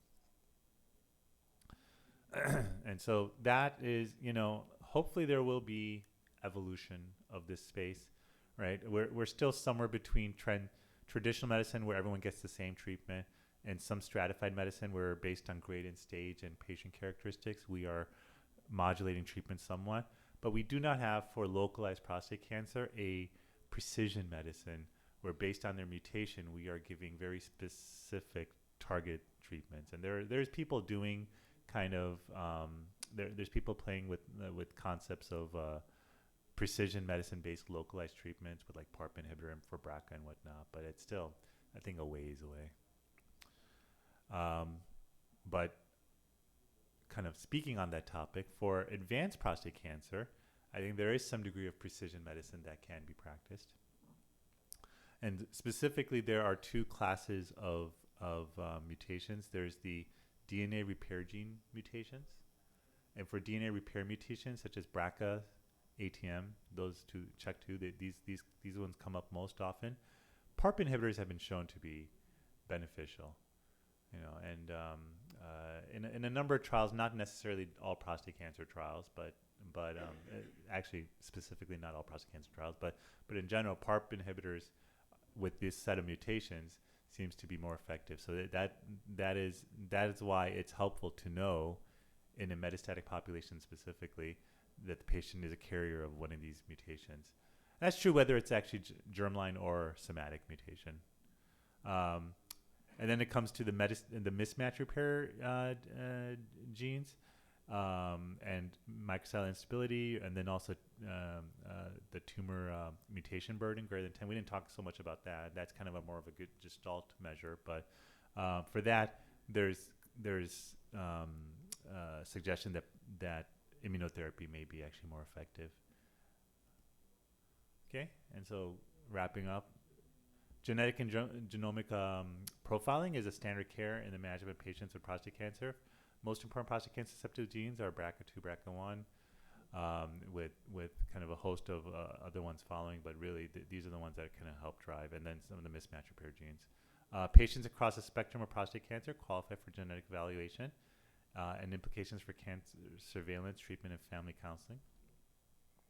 Patients also qualify for germline genetic testing regardless of personal family history if they have high-risk localized prostate cancer or node and metastatic, nodal positive or metastatic prostate cancer.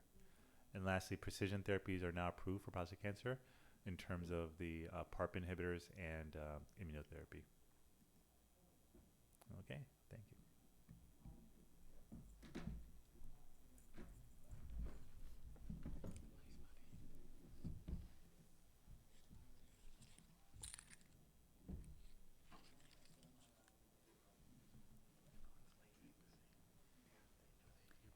So we're going to switch gear and talk about the last topic, which is the genetic evaluations of urothelial cancer in bladder and upper tract. This is our objective for the next 20 minutes or so. We'll talk about the basics of genetic testing, germline genetic of urothelial cancer, and some of the targeted therapy in this space. So I will start with a case that we may see as urologists. This is a patient, 42-year-old woman who presents with persistent gross hematuria. She has a CT urogram that saw a 4-centimeter mass in the right renal pelvis, concerning for upper tract urothelial cancer. She, underwent appropriate workup and got a radical nephroureterectomy, and the pathology showed high-grade urothelial carcinoma. Now, most urologists may document that there's no family history of GU cancer. But having attended this course, you know to take a thorough family histories and noted that her mom have some type of hysterectomy, and she also have colon polyps. Her maternal grandfather died of colon cancer at the age of 49, and her maternal uncle also died of some type of cancer. So all on the one side of the family. Now you're thinking, what should you do to evaluate this woman's genetics? And we'll talk about the different methods of getting genetic testing.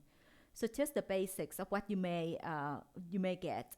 So the number one on the left-hand side there is the panel testing. This is what we've been talking about throughout the course. This is where patient blood or saliva sample is analyzed for mutations in certain cancer genes, and you get a result that's specific to the germline. You may be seeing more and more of tumor profiling, which Dr. Siddiqui spoke about. This is where a piece of tumor is sequenced, and you get a report of all the mutations and some other information, such as whether or not patients have high microsatellite instability, tumor mutation burden. You should know that you should know what assays is telling you when you order them. So the important question is whether the germline subtracted from tumor profiling, and you should know this based on, whether or not you just send the tumor or you send the tumor and also some type of blood and saliva sample, right? Because if you send the tumor, then the tumor profiling will reflect both the tumor and the germline variant information. And then the last category here is can be quite confusing, and it's even confusing for me as well, which is cell-free DNA. So this can be run with matched germline, or it can be run by itself, and it can also inadvertently reveal germline mutation. You have just to be careful with the result. So some companies are good, and they will flag the result to let you know that this may be suspicious of germline mutation, but some company may not. They would just report the result to you. So if you're not sure, you can run it by your cancer genetic teams, or more and more hospitals now have genomic tumor board to help you with interpretation of the result and decide if any additional confirmatory testing needs to be done. Now, the last category is some company will also tell you about the variant allele frequency of the mutation that they found. Well, what does this mean?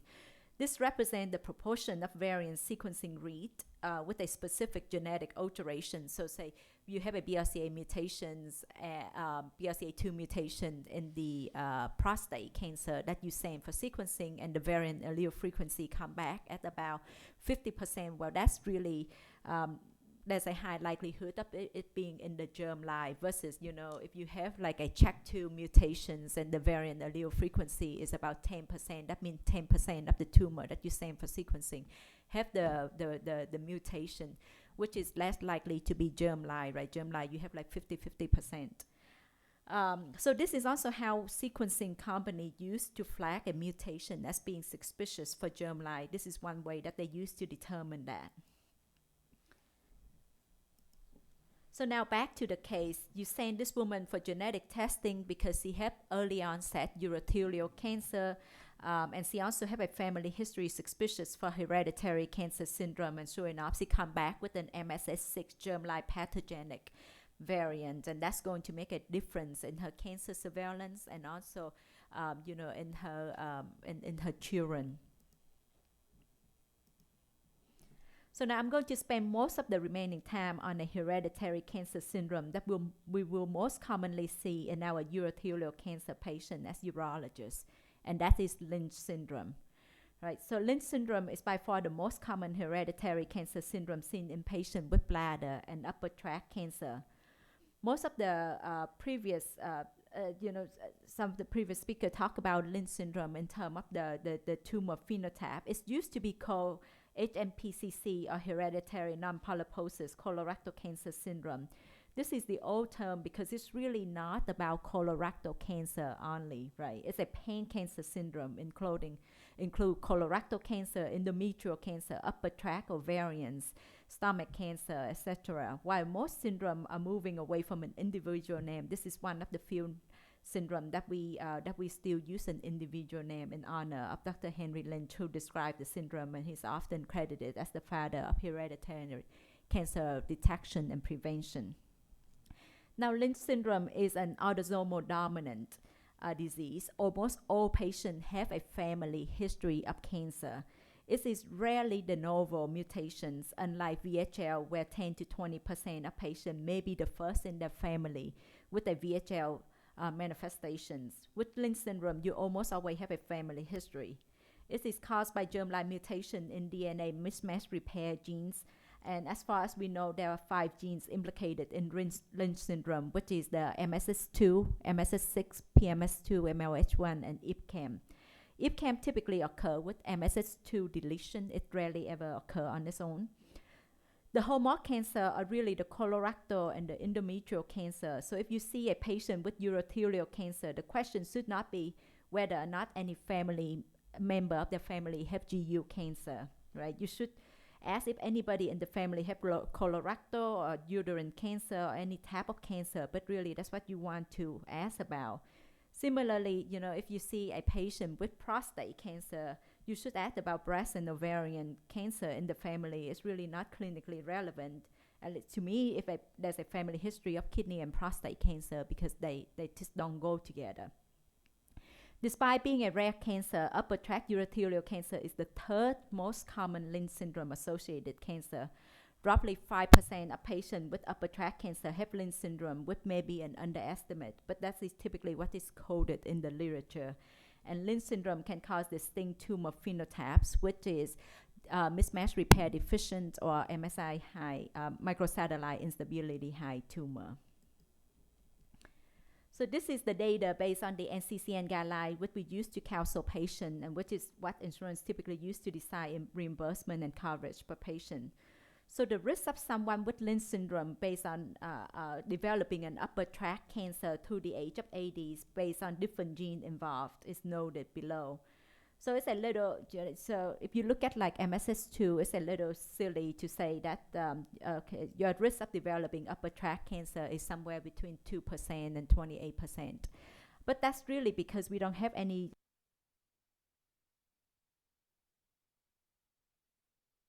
So what you really should take away from this table, instead of the absolute number, is that MSS2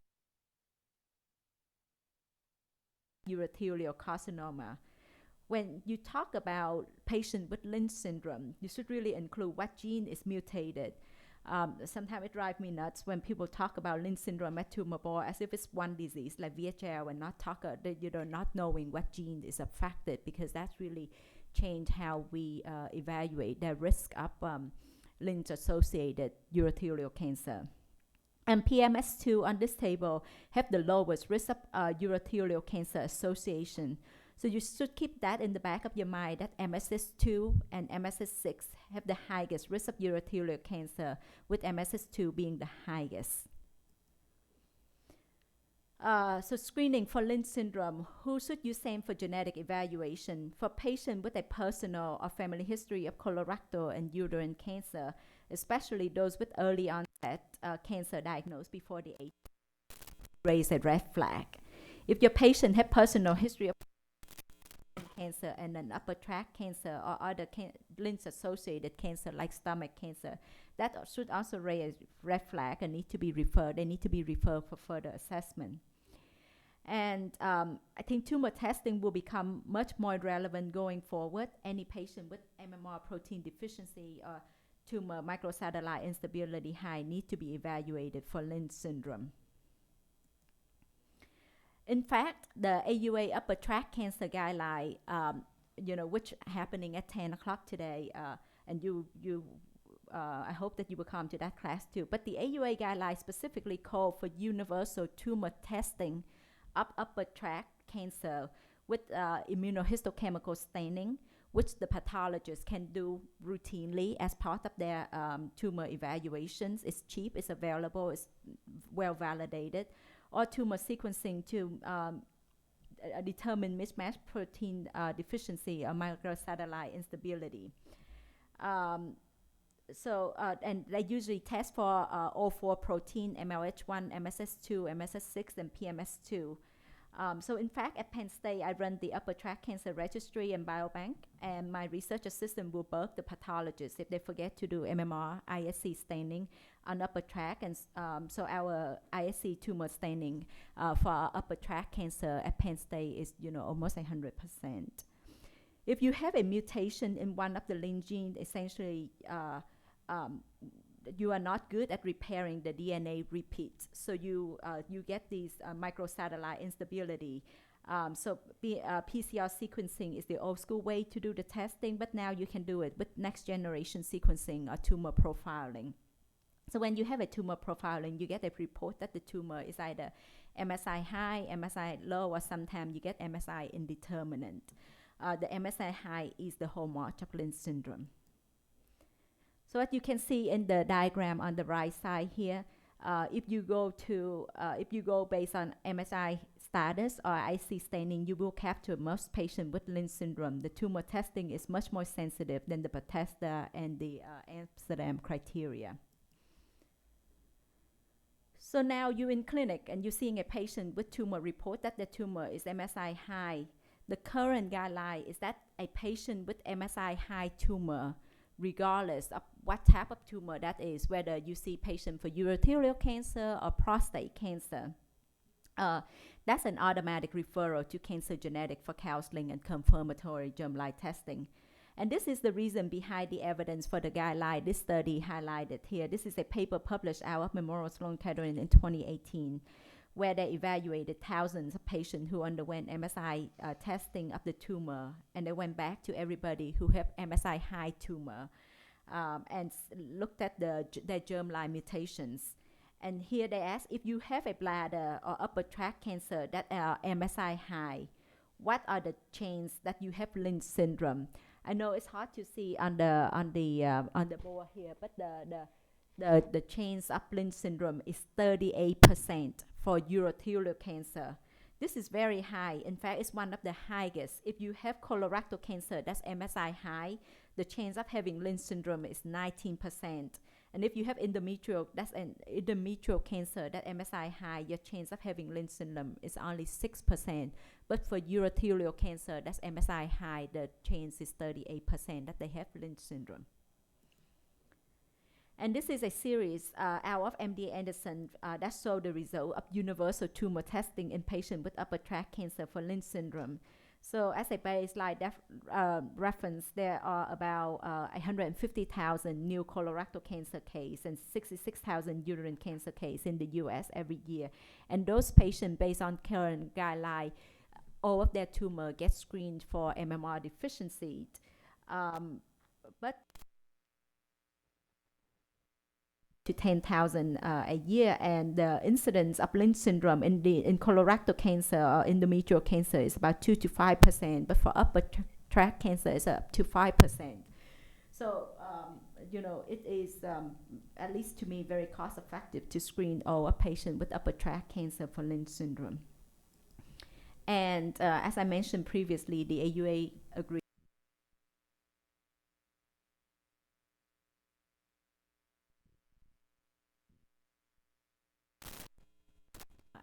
Unless if there's enough tissue, I don't see a reason not to. And the NCCN guideline is slowly catching up, with much credit to Dr. Harry Herr, ALP and SK, who have been advocating for the bladder cancer guideline panel this year to include germline genetic evaluation in the workup of patients with bladder and urothelial cancer. So it's a small step in the right direction. And so now this is an area that we need more evidence to help guide clinical management of what to do for a patient with Lynch syndrome who do not have a urothelial cancer diagnosis. You may get referred some of these patients who have a Lynch syndrome gene mutation for bladder and upper tract cancer screening. What should you do? This is what the current NCCN guidelines say, that there is no clear evidence to support surveillance for urothelial cancer in Lynch syndrome. Surveillance may be considered in selected individuals, such as those with family history of urothelial cancer. Definitely, in my mind, a patient with MSS2 or MSS6 mutation, it's reasonable to screen them. How do we screen them? Surveillance option may include annual urine analysis with microscopy starting at the age of about 30 to 35. Personally, I see a handful of these patients with Lynch syndrome referred to me for urothelial cancer surveillance. I counsel patients about the risk of their urothelial cancer based on the affected genes, whether or not they have MSS2, MSS6, or PMS2, MLH1. But if a patient wants to be screened, I start with an urine analysis with microscopy and do further workup. If they meet the definitions of microscopic hematuria, they would be considered high risk, but because they have a genetic predispositions. And typically that would mean either most of these patients have CT scanned or MRI. So I go based on that. If not, if they're young and I worry about the risk of radiation exposure, I start with a renal bladder ultrasound cystoscopy and then follow with CT urogram. So what about bladder cancer? Do patients with Lynch syndrome have increased risk of bladder cancer? Probably. Upper tract cancer is definitely associated with Lynch syndrome, but bladder cancer is a little bit hard to tell because sometimes, as there's the drop down effect of upper tract cancer in the bladder, so you don't know if the bladder is really associated with the Lynch syndrome or if it's because they have upper tract cancer and then they have seeding. But there are two registry study, one from Canada and one from the Dutch registry that does show that patient with MSS2 particularly mutation do have a increased risk of bladder cancer as well. And now from a systemic therapy standpoint, how should patients with Lynch syndrome be treated? So these are a few cases from Memorial Sloan Kettering where patients with Lynch syndrome associated metastatic urothelial cancer have profound response to immunotherapy. So the questions become, should patients with Lynch syndrome and urothelial cancer be treated upfront with immunotherapy rather than chemotherapy? And this question become more clinically relevant and urgent with the publication of this paper in 2022. This is an investigator-initiated trial out of Memorial Sloan Kettering where they gave patients with locally advanced rectal cancer PD-1 inhibitor in the neoadjuvant setting. And even though there was only 16 patients enrolled on the trial at the time and 12 with evaluable response, they make it to New England Journal of Medicine because the response rate was just that profound. They have 100% response rate, complete response rate as determined by endoscopy, imaging, and physical examination at 6-month follow-up. At the time of publication, one patient had durable complete response up to 18 months from the completion of the treatment. And I was just talking with Dr. Jonathan Coleman from MSK, and they also have some Lynch associated upper tract patients enroll on this trial, and they also see profound response rate on PD-1 inhibitor. So this makes you think a patient with mismatch repair deficient upper tract cancer, can you give them neoadjuvant PD-1 inhibitor and spare them surgery? Nobody have the answer, but there are ongoing clinical trials to answer the question, and I think it would be a new frontier in upper tract cancer management. What about other germline variant in urothelial cancer? Well, that's not clear. Dr. Carlo and her team found that 14% of patients with urothelial cancer have pathogenic germline mutation. 6% was in high penetrance gene, which means gene that if you have these mutations, you are likely going to develop cancer. Your relative risk compared to the general populations is at least 5-fold or higher. 4% in moderate risk gene and 4% in low penetrance or recessive genes. And the most common germline mutation being BRCA1 and BRCA2. Now, acknowledging the fact that it is the patient populations are enriched for Ashkenazi Jewish ancestry, which some of these founder mutations are more common. And these mutations are more common in patients with bladder cancer versus in the upper tract cancer. It is the DNA mismatch repair genes which are more common. And so in summary, in the urothelial cancer space, Lynch syndrome is associated with increased risk of upper tract and likely bladder cancer, especially for carrier of MSS2 and I would say MSS6 mutation as well. Better data is needed to guide optimal urothelial cancer screening strategies in Lynch syndrome patients before they develop urothelial cancer. There's also possible urothelial cancer increased risk with germline DNA damage repair mutations such as BRCA2, and there may be a future role of genetic testing for systemic therapy choice or clinical trial enrollment. Certainly we know that in patients with MSI high microsatellite instability high tumor, immunotherapy may be a preferred options. The role of BOP inhibitors is not as well defined, and that is, we still don't know about the pathogenesis of, the BRCA mutation, the DNA damage repair genes in relations to urothelial cancer development, but there's ongoing trial to investigate that. With that, I think we conclude the didactic part of the course. I'm opening up for any question that you may have.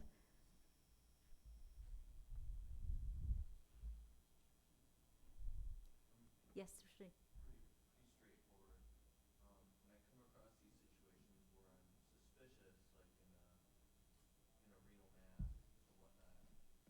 Curious about how often you feel like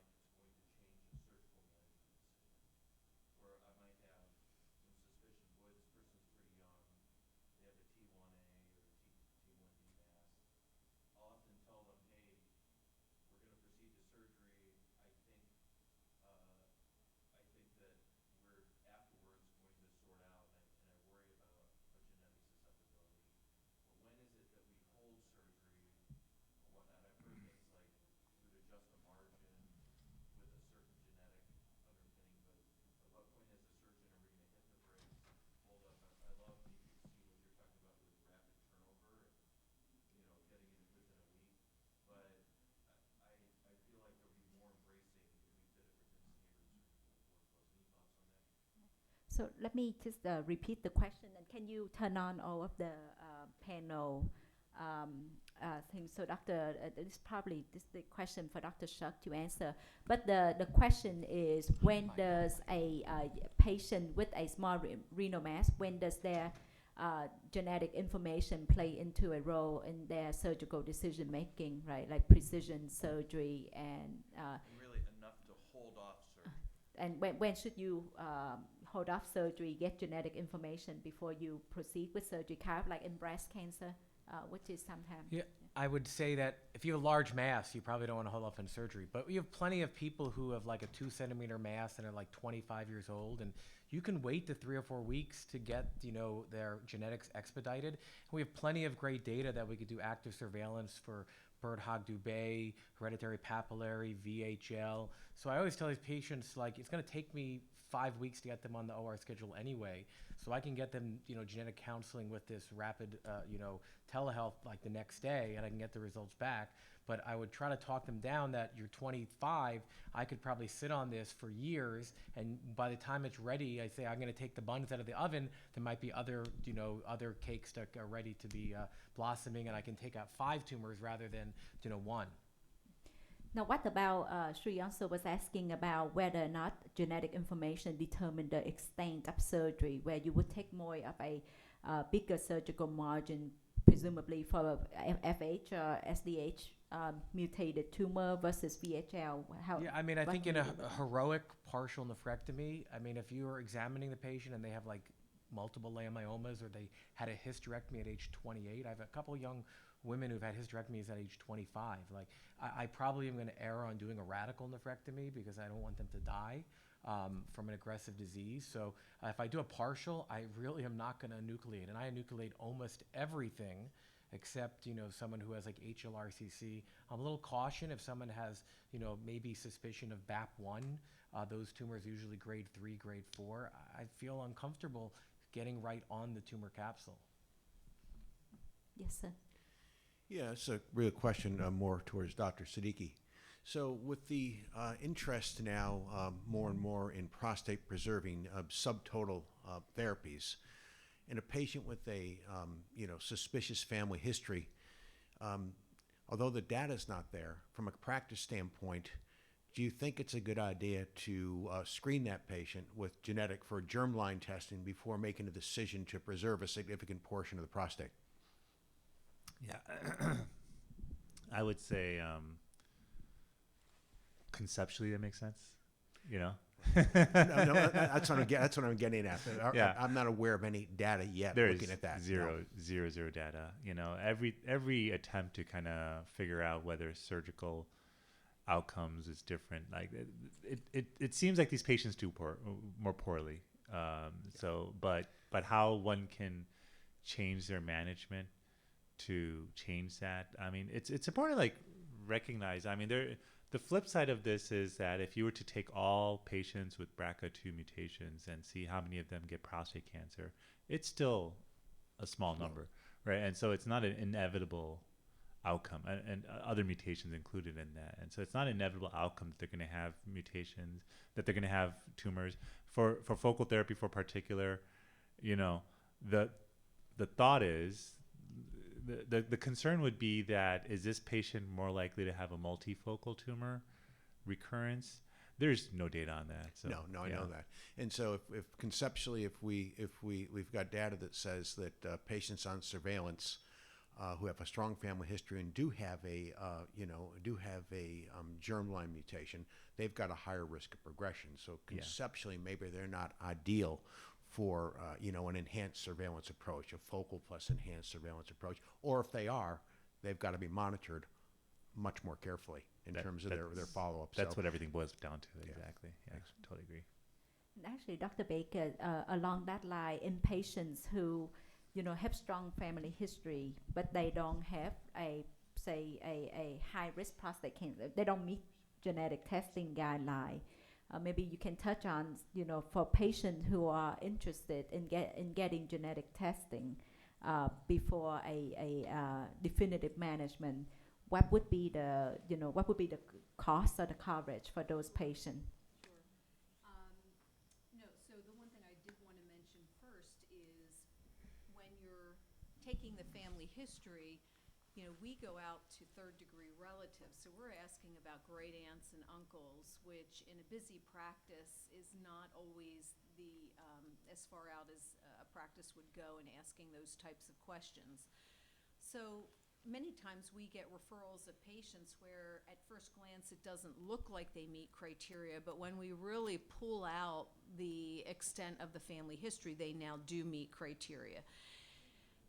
There are some families that don't meet strictly what professional society guidelines we have, but yet you still have concern about a possible genetic predisposition. It's sort of on the fence there. You know, you can't really justify it to insurance, but you don't really feel comfortable that patient not getting access to testing. And in that situation, we can still send in a sample. The reference laboratories will look into the coverage, and because many of them do have these very user patient assistance programs, the worst case scenario is $250 out of pocket. Okay, and for some patients, if they meet either based on patient assistant guidelines or they have Medicare, it's going to be $0 out of pocket. We'll get the results, but it won't be a financial burden to the patient. We don't have time. Yes, sir. No, you can. Go ahead. Sorry, I'm Maria from Brazil. Sorry, my English is not that good, but I'm going to for focal therapy. So you believe that make more sense to study germline blood samples or to study the tumor in order to understand better what's the best candidate for focal therapy or something like that? There's no data. Yeah, You don't have that. you know, I think that they will inform different things, and I think that the somatic testing of the tumor can give you potential insights of the behavior of the tumor. But I mean, for that, I imagine if you know, this breaches into a bigger topic, like, you know, if that patient's tumor looks amenable to focal therapy, then it's amenable to focal therapy, right? But I think the germline raises real concerns, like, because in the germline you imagine that they might have other recurrences or something beyond just what's going on in that little nodule. And so, but there's ultimately I can't give any meaningful feedback on this. It's Thank you. unknown. Yeah, it's good questions for the future. Thank you very much, everyone. If you have any feedback, you know, please fill out the evaluation. You can touch base with us, and we're happy to answer any question you have. Thank you.